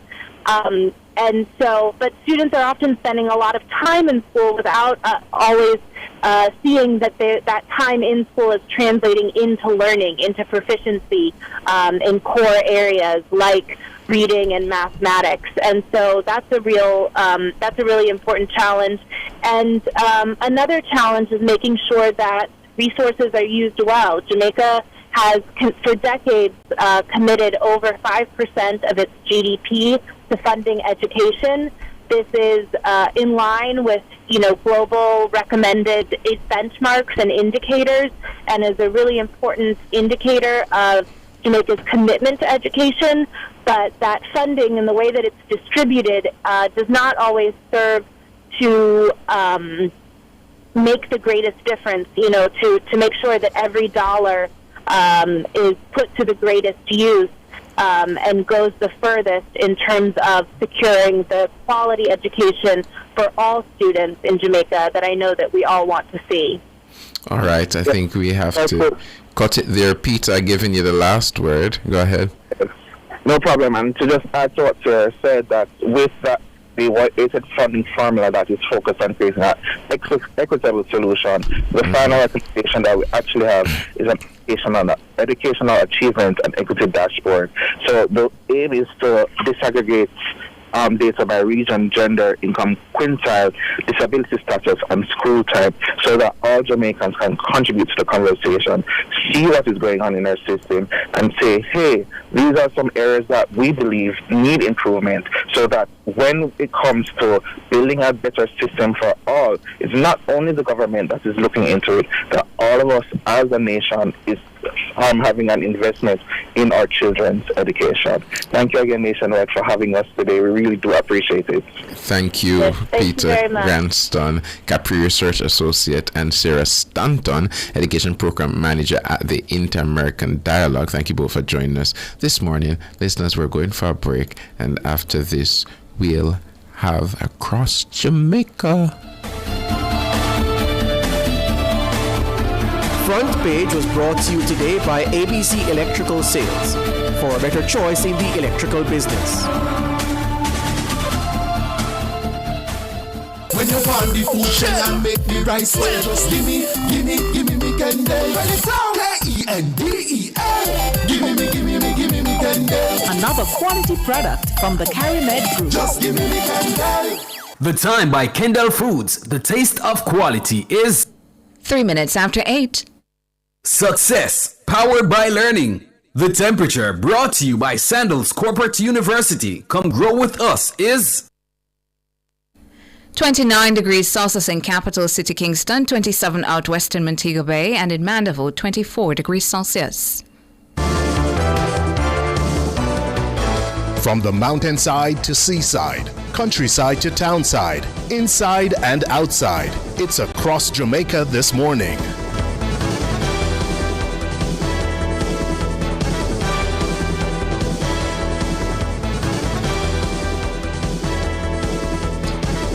Taking you across Jamaica this Monday morning, I'm Tonna Thomas. National Water Commission customers in some communities on the outskirts of Spanish Town, St. Catherine will experience low water pressure or intermittent supply today, Monday, September 22. The Commission says this is expected to last from 9 a.m. to 4 p.m.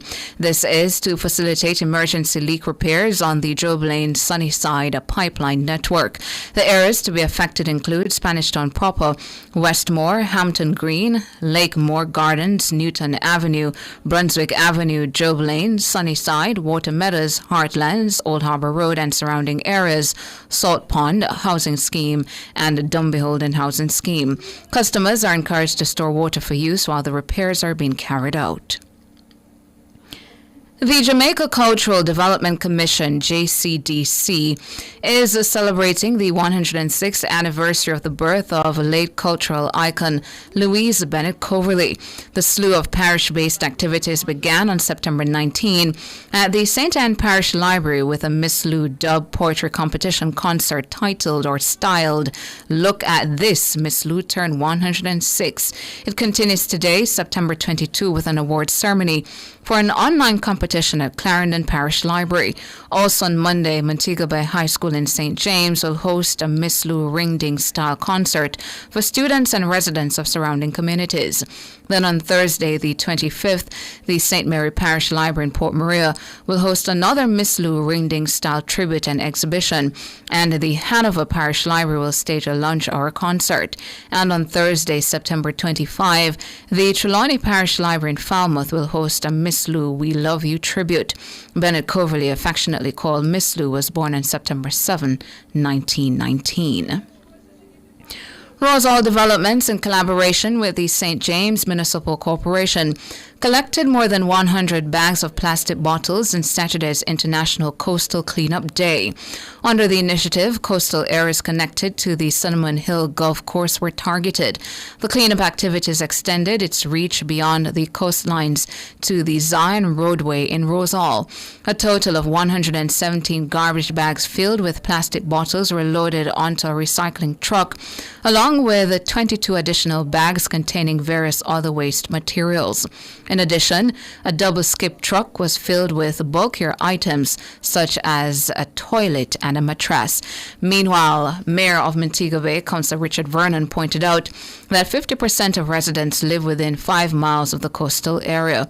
He also emphasized the need to remove hazardous waste and to be proactive in protecting marine life and building resilience as a small island. And that's it for Across Jamaica for this Monday morning.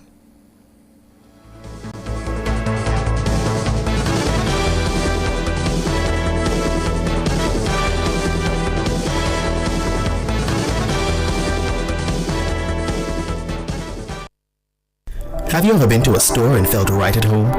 The minute you entered, you knew that's where you were meant to be. Picture it. The dedicated warm staff greet you with a smile, show exceptional professionalism, and still make you feel like family. Everything is catered to you. You know you're getting the best, because to them, you're the best. That's the New Walters Pharmacy, 18 High Street, Black River. Call 965-2264 or 476-3939. The New Walters Pharmacy. Pharmacy, everything exceptional. Already have a T-Tag for your vehicle? Just top it up and go through. Now you can see funds in your T-Tag account almost immediately after topping up. So, if you're already on your journey, you can safely pull off the road and top up using the My T-Tag app or WhatsApp, or ask a passenger to do it for you. And within 5 to 10 minutes, you can enjoy the lower toll rates and other benefits of the T-Tag link. Even if you forget to top up before you started your trip, top up your T-Tag and continue to go through quicker and cheaper on Transjam highways.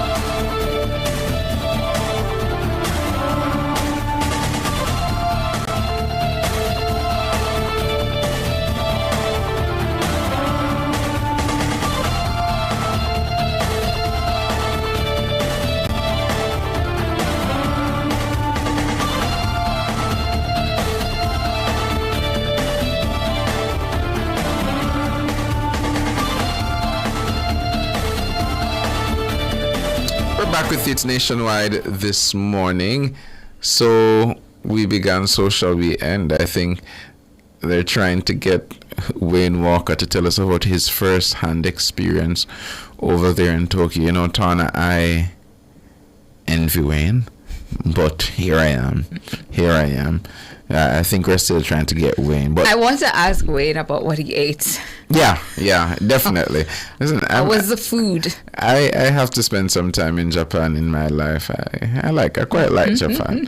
I won't tell you guys why, but I quite like Japan. Yeah, but as you said about first-hand experience, Sandre, to hear from Wayne as well, what was that on-the-ground crowd like in terms of Shelley and Fraser Price, as you spoke to in your What's on My Mind earlier? What was the reception like for her as she ran her final race at World Champs, her final race overall, before she hangs up her spikes and leaves the track? What was that reception like for her, as well as to Jamaica's medal tally as well? We got 10 medals at World Champs this year, and some people, their reaction was, Sandre, that it seems we overperformed. Some people were not expecting Jamaica to get that many medals, and then there are others who are saying we might go up to 13. So Wayne, as a sportsman, want to hear from him. What was his reaction to Jamaica's medal tally, his standout performance at the games?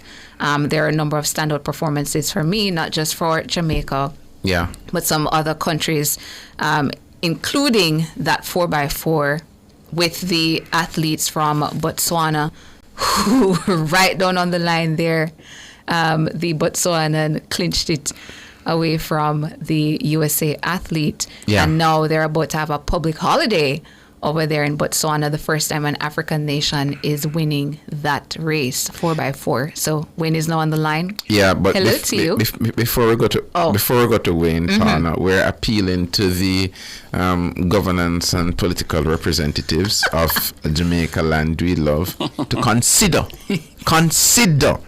please, for us, some semblance of a public holiday for all that has happened in track and field. Come on, man. That's the least we can get. You know how much goodwill you'd get, Mr. Prime Minister? A lot of goodwill. But sorry, Wayne.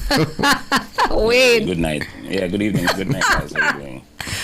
Hello to you, Wayne. Hey, Tana, how are you? I'm good. How are you? I'm good, man. Sanjay, how are you doing? I'm good, Wayne. Good to have you on as you appeal with me for that public holiday. I totally disagree. Wayne!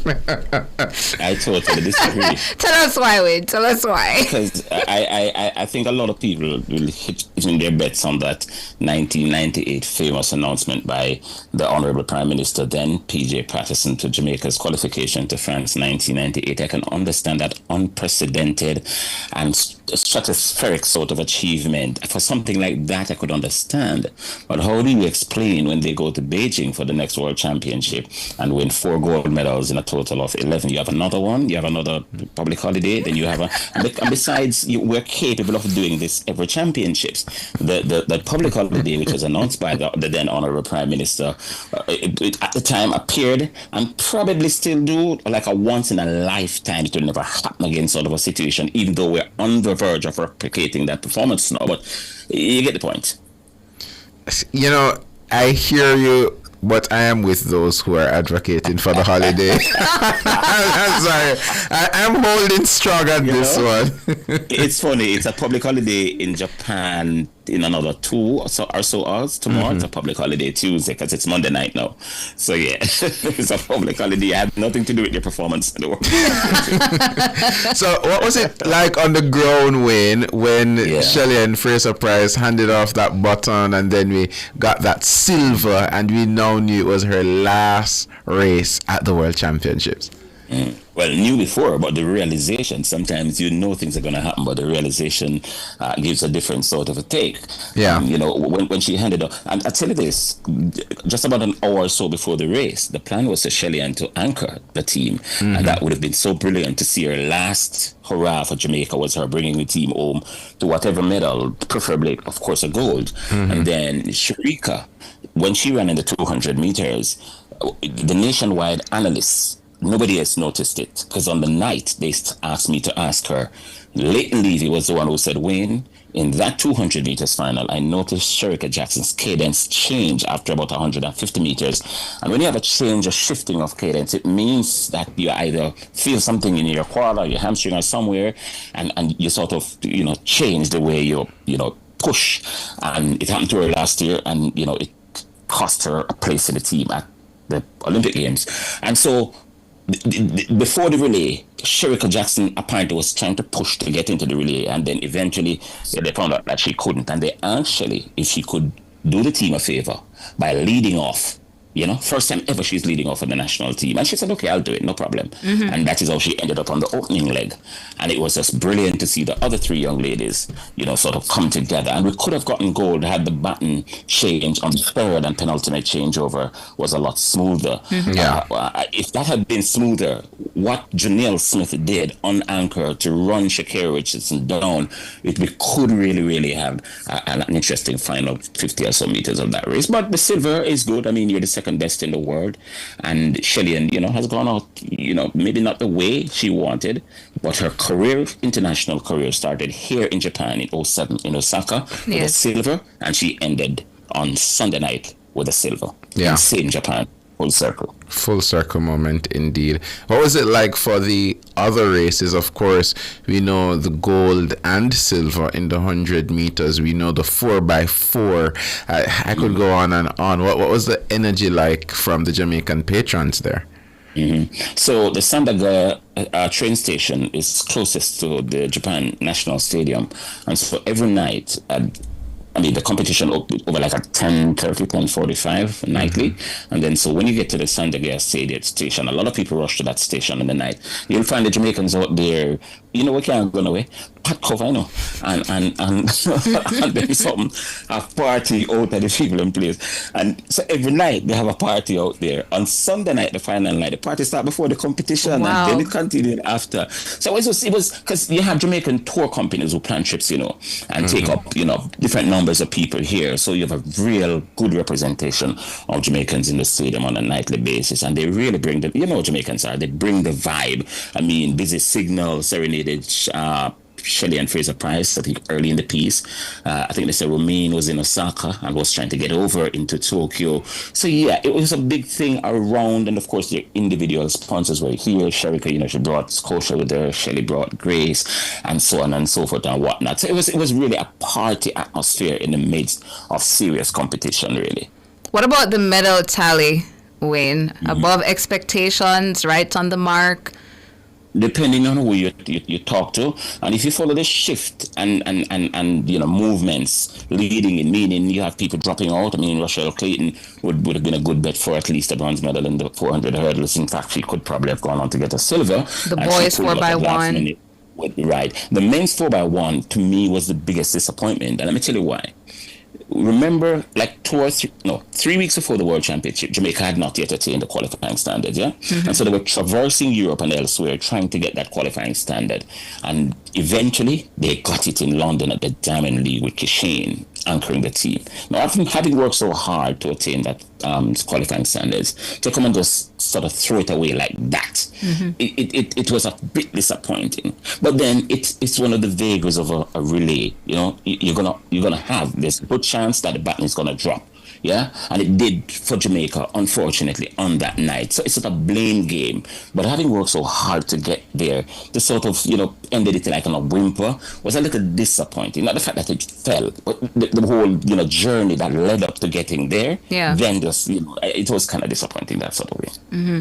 And what are your the gold medal was a big one for me. Yes. You don't go around the gold medal with oblique, and it sort of settled things down because it happened on the second night of the championship. So normally when you get a gold medal, to begin with that early in the championship, it tends to sort of, get the mood in the camp a little up, and it did set the stage. And to see Jamaica getting 1-2 in it, that was also brilliant. I mean, Usain has been carrying the baton for Jamaica for years by getting the gold, and with bronze in one case with a SAF, I think it was in 2009 in Berlin, but to get 1-2, the top two, beating the likes of Noah Lars, of all persons, that was rather satisfying. It was actually a pleasure to watch. Yeah. And aside from that highlight, many others as well, any standout performance for you, Wayne, as we wrap?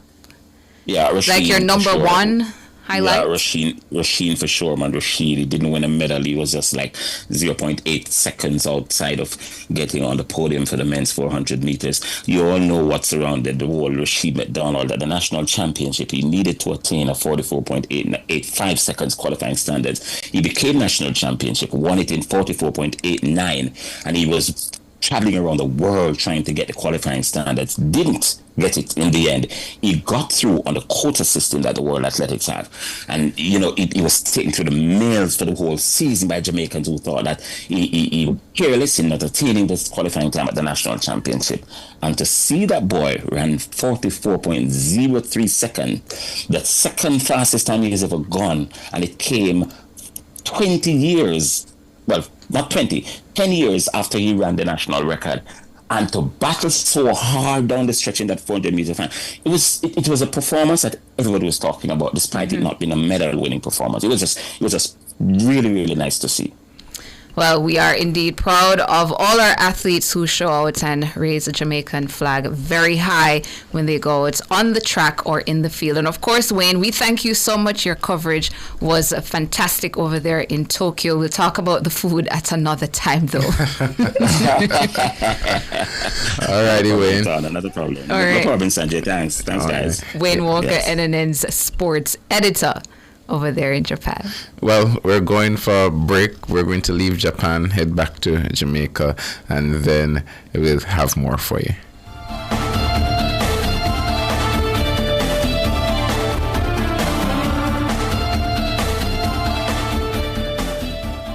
Are you living with HIV? It's time to access treatment, get back to business, and begin your path to a brighter, healthier future. The Time, brought to you by Jamaica AIDS Support for Life, is... It's 8:21. Fontana Pharmacy has a wide variety of items from pharmaceuticals, household, cosmetics, toys, and more. The Temperature by Fontana Pharmacy. It's all good inside is 31 degrees Celsius in Kingston, 30 out west in Montego Bay, and 25 in Mandeville. The weekly insurance is brought to you by Key Insurance Company Limited. Stay alert, stay alive.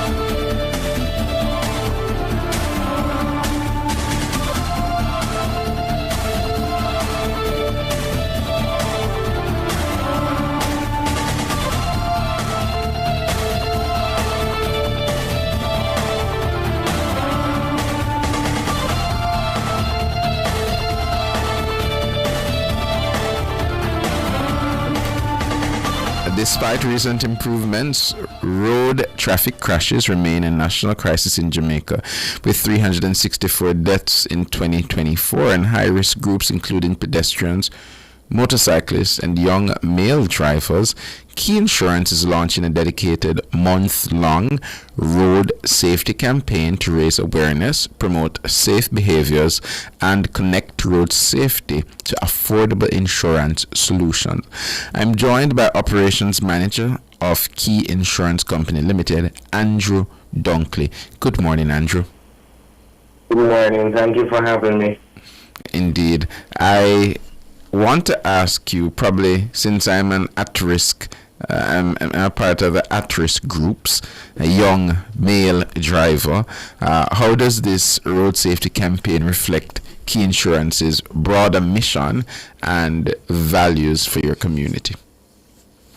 So, the fact that all of us are road users, it's important for us to respect each other on the road. And we have seen clips, we have heard stories about persons who just not respecting one another on the road, driving in hazardous manner, and we feel it important. Each year we know that over 300 persons die on our roadways because of motor vehicle accidents. So we value the fact that we want to implore our road users that safety is important on our roadways, and we must respect each other and appreciate each other because we are all human beings. And if we can just be patient at some times, then that could save a life. Also, adhering to the rules and the regulations of the roadway can also save lives. So it's just bringing awareness to these items, and also with the underlying factor that we must respect each other on the roadways. As of September 19, 2025, Jamaica has recorded 281 lives that were lost in 245 fatal collisions. Given these numbers, how timely and also how critical is this campaign for both motorists and pedestrians? Well, it's timely because, we're going back, kids are going back to school, so we're going in the back to school period. So we are coming out of summer where, especially in the Kingston and metropolitan areas, we would have seen that ease where the traffic is concerned in the mornings or throughout the day. So kids are going back to school, so we have parents that are going to do drop-offs and pick-ups. So we have seen an increased number of persons on the road, which is an increased usage on the roadway. So we believe it's timely to just remind our road users how important it is to respect each other, be in line with the rules and regulations on the road, and just adhere to the simple things like the speed limit, wearing your seatbelt, do not overtake in no overtaking zones, stuff like that. Just be mindful of these things because the simple things can prevent an accident.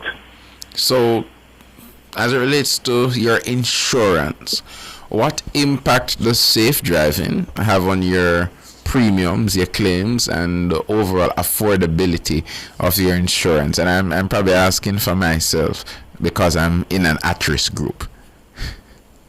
So the less claim we have is the better affordable insurance products we can offer.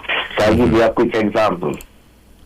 If you have a vehicle that's valued at $1 million and you pay insurance for say $50,000, even if you pay that $50,000 for 10 years, you will never equate the premium you pay towards the value of your vehicle in the unfortunate event that you meet in an accident and that is totaled.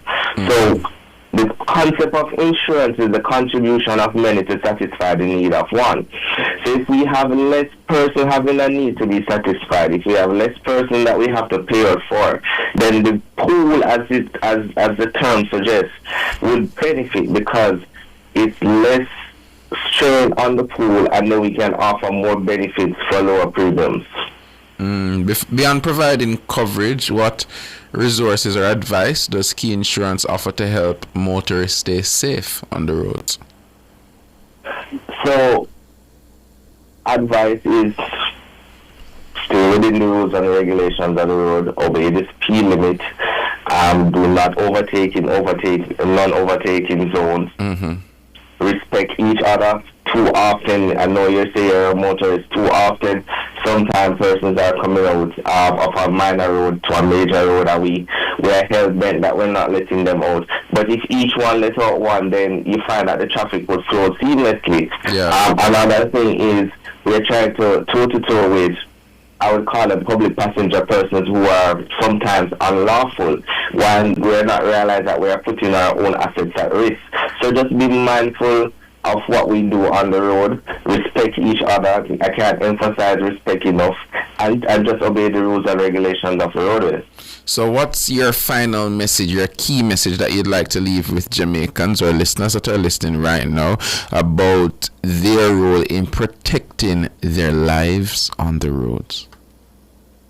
So all I would say is that let us respect each other, drive safely, protect each other, and I would encourage all road users, whether you're walking, riding, or driving, please use the roadways properly. Stay alert, look out for each other, stay alert and alive, and reach your destination alive. That's all I would say. Protect each other. All right, thank you so much, and that's good advice coming from Andrew Dunkley. You're the operations manager at Key Insurance Company Limited. Thank you for joining us, Andrew. Thank you for having me. Have a good day. You too.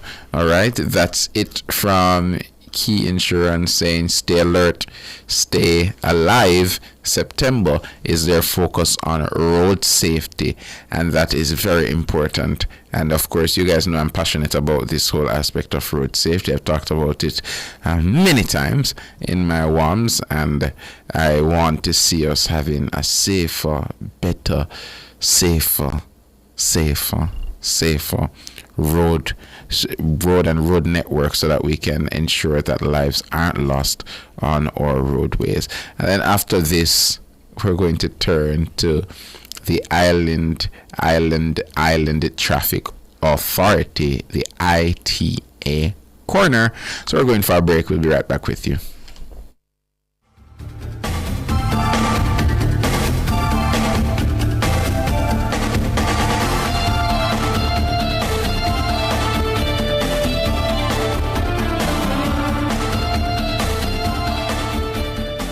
Insurance was brought to you by Key Insurance Company Limited. Stay alert, stay alive. Grace is giving shoppers discounts on over 20 of your favorite Grace products when you cash out at participating supermarkets. The time by Grace could move is... It's 8:30. One money, two combo. Burger King pick two, come back again. Yo, that is it. Any two combo, double deal quick. It's a good look, pick any two you wish. Whopper, tuna, bacon and cheese, my favorite. American chicken sandwich, or grab a big fish. Plus 2 small fries and 2 small drink. Double deal for my money and it have me a sing.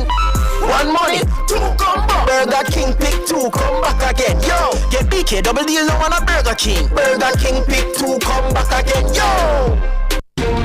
The Island Traffic Authority administers the provisions of the Road Traffic Act, which speaks to road and vehicular safety. The entity tests driver competence for the issuing of learner's permits and driver's licenses, in addition to testing vehicles for roadworthiness. We have 15 service hubs across the island ready to serve you. Visit our social media pages at Island Traffic Authority to learn more about our services. The Island Traffic Authority, steering safety, inspiring change. Do it for your best life, right? Go check your HIV status, right? So keep your life trending, no pretending. Me, I tell you, if you do it for you, do it for you. Every time you are link with a condom, coulda Ozzy, coulda wife, coulda be a random. Condom connect and protect your profile. Be your own fan. Do it for your best life, right? Do it for your best life, right? Don't put yourself at risk. Condom connect every time. Do it for your best life. Right. Educators, it's your summer your way. Let's go! Upgrade your ride with the sweet summer sale from the JTA Cooperative Credit Union. Educators, take the driver's seat with the sweet summer sale from the JTA Credit Union. Ride in style with a new car or take that well-deserved vacation with a personal loan. Low interest rates, flexible terms, and fast approval. It's your summer your way. For more info, call 876-618-1706. The sweet summer sale from the JTA Cooperative Credit Serving Union. our members, impacting lives positively. Have you ever been to a store and felt right at home? The minute you entered, you knew that's where you were meant to be. Picture it. The dedicated warm staff greet you with a smile, show exceptional professionalism, and still make you feel like family. Everything is catered to you. You know you're getting the best, because to them, you're the best. That's the New Waters Pharmacy, 18 High Street, Black River. Call 965-2264 or 476-3939. The New Waters Pharmacy. Pharmacy, everything exceptional.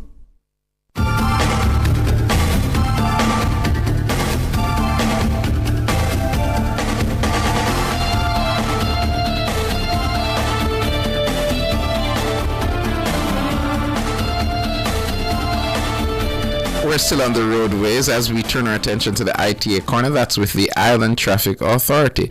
It's that time. Yes, this morning we're focusing on air brakes. I'm joined by Senior Examiner of Motor Vehicles at the Harborview Service Hub and Way Station, Mr. Harry Smith. Good morning, Mr. Smith. Good morning to you, staff and listeners. How are you doing this morning, sir? Good. How are you this morning? I am fine, thank you. Doing well. Yeah, so when I'm driving, I always see this, I would say, indication on some motor vehicles, notably some very large trucks, and it says caution air brakes. Why do large trucks use an air brake system, and what does that mean? Okay, there is air brake system for quite a few reasons. First thing, we are able to get better braking force from an air brake system than an hydraulic system, so to speak. The other thing is air is everywhere except in a vacuum. So, like for example, if there's a defect in a hydraulic system, you have to either fix it almost immediately or find place to replace the fluid.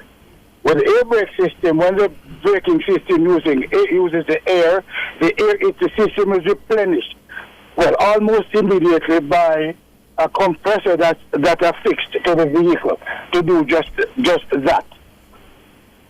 Okay, so who's responsible for brakes being in proper adjustment, ensuring everything is up to par and that there aren't any issues on the road? Well, ultimately, the driver, because a part of his job, or part of his pre-trip inspection, is to ensure the brake is in adjustment. Now, as to who actually adjusts the brakes can be the driver or a mechanic, someone's qualified or certified who has to do that. How easy it is to adjust those brakes, though? It's quite easy. For a learned individual, that is. Yeah, I'm not a learned individual, so you're going to have to break it down for me. Well, first thing is we have to the brake needs to be checked as to ascertain whether or not an adjustment is needed.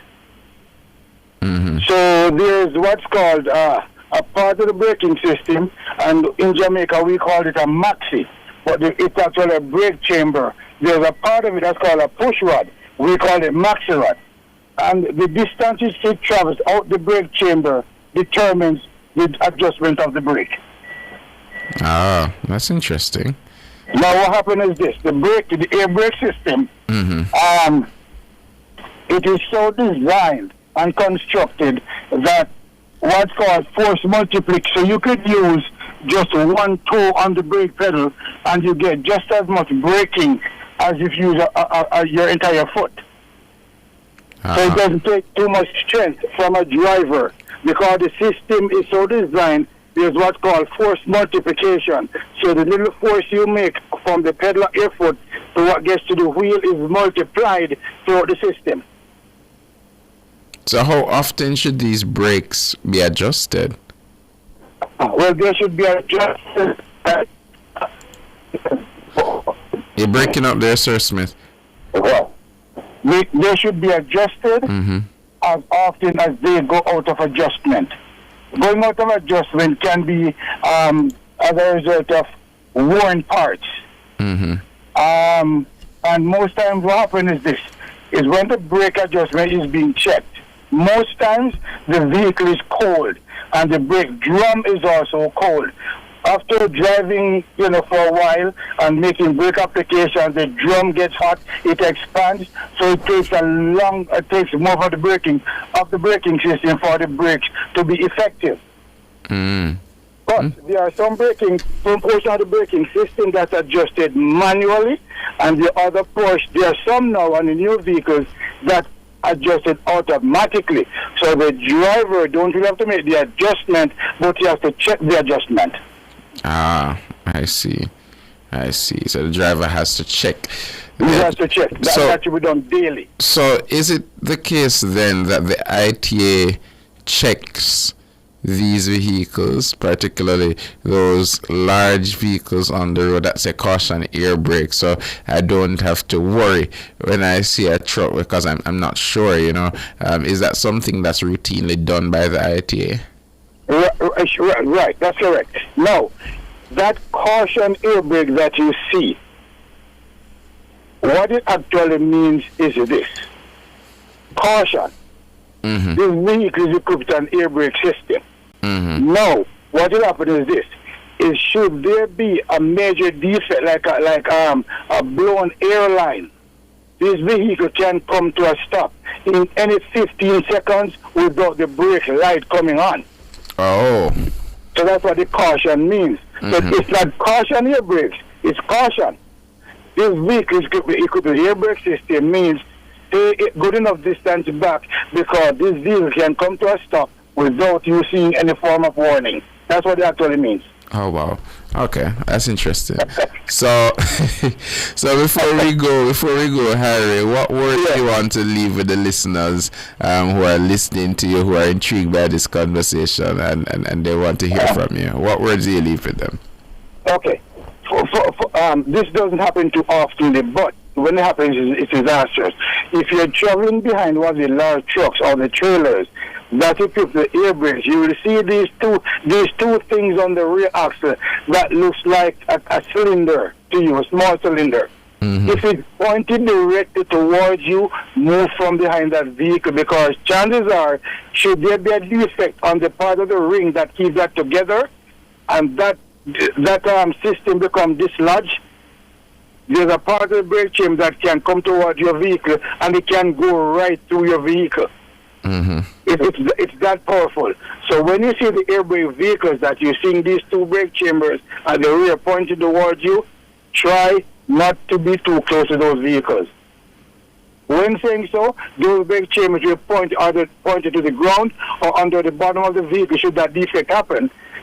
That brake chamber doesn't act as a projectile towards traffic. That's the way it should really be. Okay. All right. Thank you so much, Harry Smith. Boy, this is quite interesting to hear from you. Thank you for joining us this morning in ITA Corner. Okay, sir. Have a good day. Talk to you next week. All right. Have a good day. Indeed, that's Harry Smith. He is a senior examiner of motor vehicles at the Harborview Service Hub and Way Station. We're going for a break, listeners, and when we're back, We'll be back with the birthdays.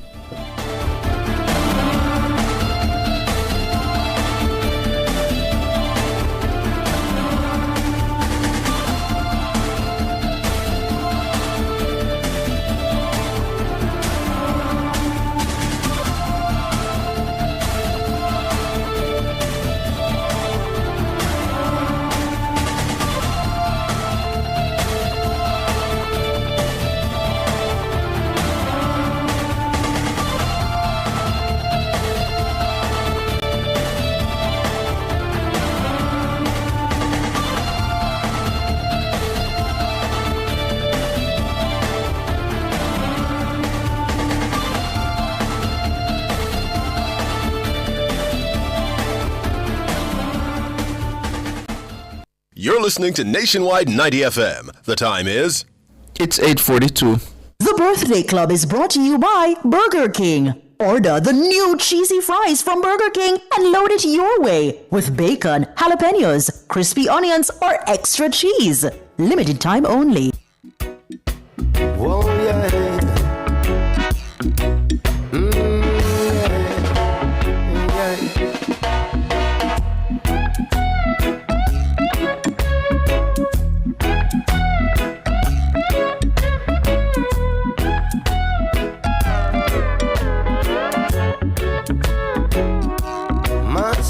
Lord, my Lord, my sweet Lord,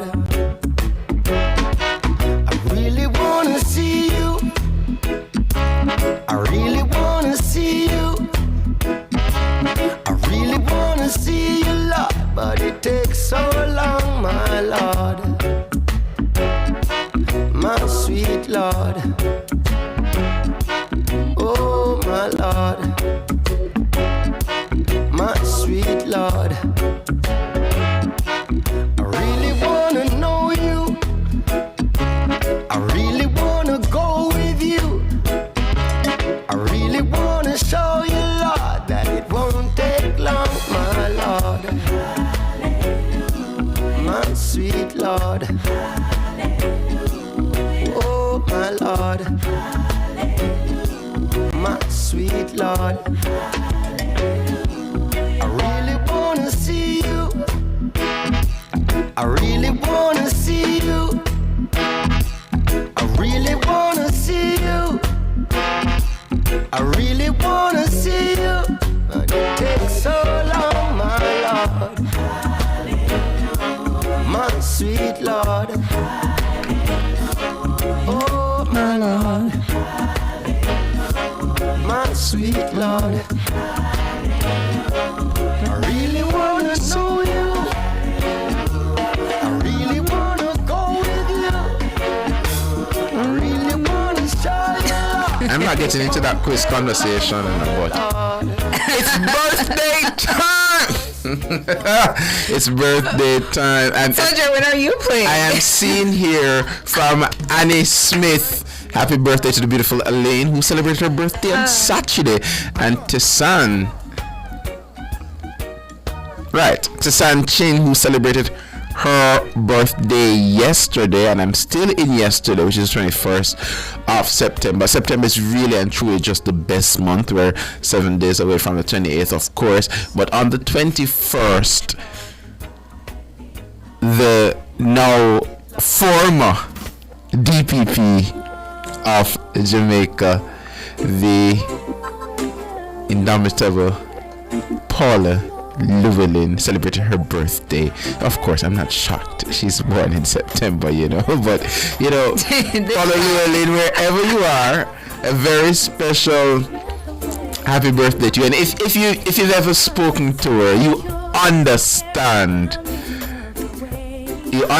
the type of woman she is, and just her personality, it oozes out. I'm not engaging with Mr. King at this moment. Who wished her happy birthday first? It wasn't you. Who wished her happy birthday first? Yeah, Mr. King doesn't have evidence of that.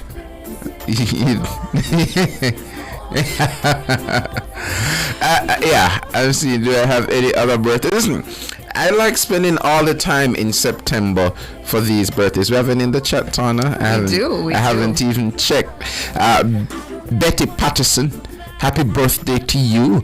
Coming from David Nebar, he's saying that many more to come, wishing you many more years of life. And listen, I'm not biased, but there's just something about September that I'm going to say very special happy birthday to you, Betty. And Marlene Lee is saying happy birthday to Tonian, her goddaughter, wishing you all the very best on this your day, she says, baby girl. As we listen to Alain, who is also born in September, it's just beautiful, the aura in studio right now as we celebrate those birthdays in September, the month we love.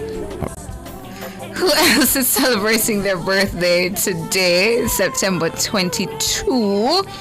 This one says, happy birthday going out to Cindy Ann Francis, a teacher at Denham Town High School. Also, it's a belated birthday. So belated birthday greetings to you, Cindy Ann Francis, a teacher there at the Denham Town High School. Your birthday was on Friday. And the greetings coming from your bestie, Llewellyn Winter. So belated happy birthday to you, Cindy Ann. Happy birthday greetings going out. This one says, wishing my son, Christopher Lawrence, a very happy birthday. Proud of you beyond words. Continue to be a wonderful son. You are God's richest blessings continue to, or rather he says, may God's richest blessings continue to follow you. So happy birthday to Christoph Lawrence. Tammy Trouble in the chat saying, hi guys, please wish my daughter Keandra Hedge happy 13th birthday, coming from her mom, grandma, aunties, uncles, and the rest of the family, wishing that she has a lovely day. Of course, Keandra, it is your day. A very special happy birthday to you. And David Gordon saying happy birthday to Detective Inspector Chairman Clark of the Major Investigations Division. Chairman Clark, wishing you a very special happy birthday, and we are wishing you many more. Good morning to you, Marcia Favor. Carvalho sending, okay, Carvalho, it's your birthday. Happy birthday to our YouTuber Carvalho, celebrating the big one today. Happy birthday. Wishing for you a lovely day. Lando Will, yesterday was your birthday. We're wishing you a very special, a very special happy birthday in this, of course, one of the best months of the year, if I say so myself.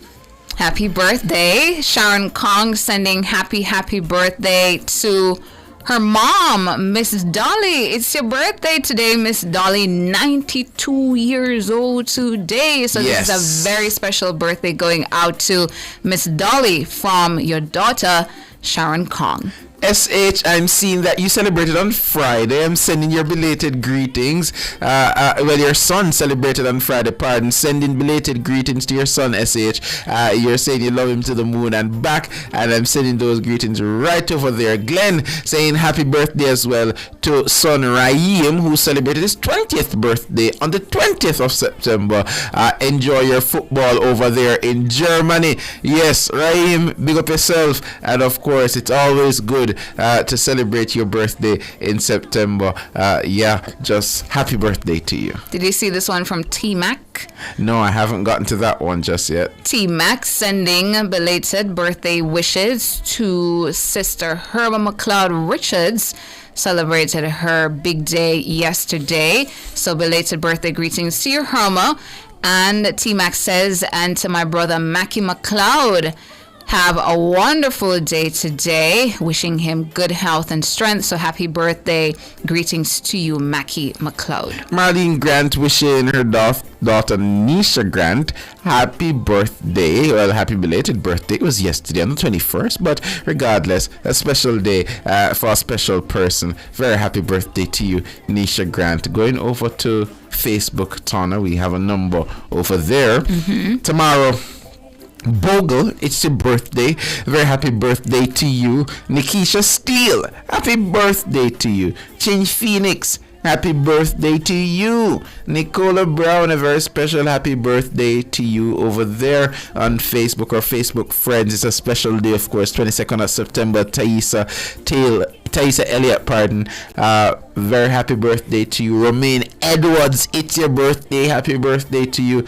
Nicole Stoddart, happy birthday to you. Here's to another great year. Sharita Davis, happy birthday to you. Tracy and Shaw, have a great birthday. Georgian Saunders, smile. It is your birthday. Sasha Lee, we're wishing you a very, very happy birthday. Olivia Princess Leah Bennett, happy birthday to you. And Tasha Sterling, happy birthday to you. Also on the birthday list, K Bless Love sending belated happy birthday to mom, her mom, Evita Campbell. So belated birthday greetings to you, Evita Campbell, from your daughter, K Bless Love, here in the YouTube chat.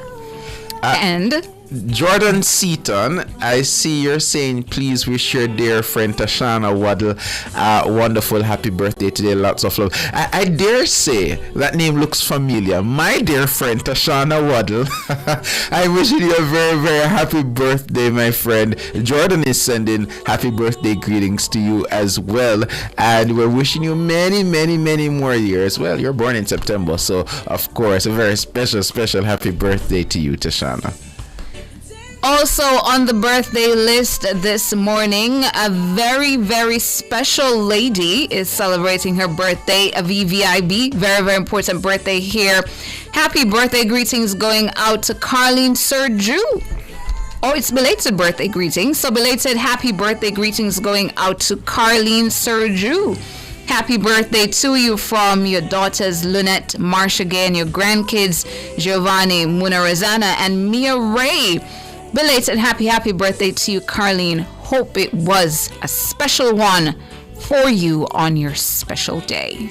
Indeed. I have here from Sandra Bobson, happy birthday to Miss Llewellyn, of course. A very special happy birthday to her. Let me see if I have any more in the chat. Did you see this one? Denise Williams. No, I didn't get to that one. Over there in Florida. Belated happy birthday to you, Denise Williams Lodge in Florida, coming from Paula Brown.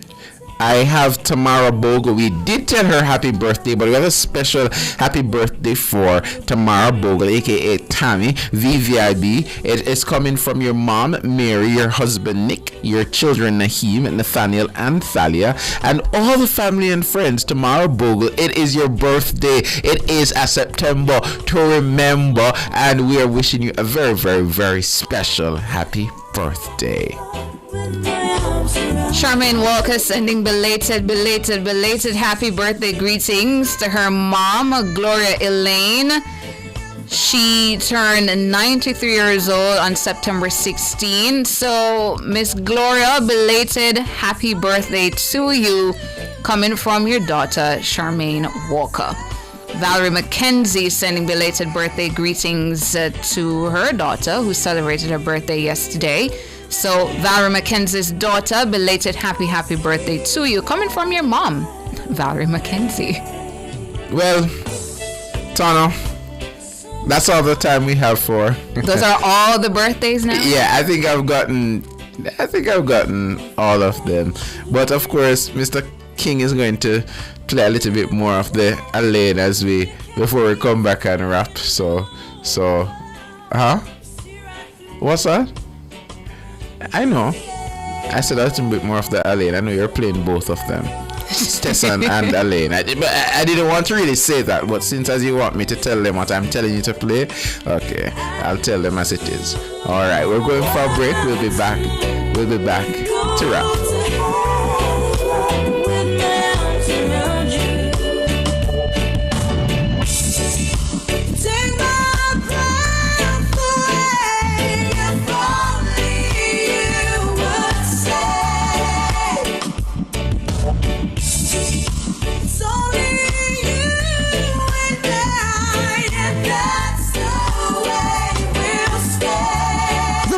Club was brought to you by Burger King. Have you tried the Burger King's new cheesy fries? Get the best tasting fries topped with a creamy jalapeno cheese sauce. Get yours today.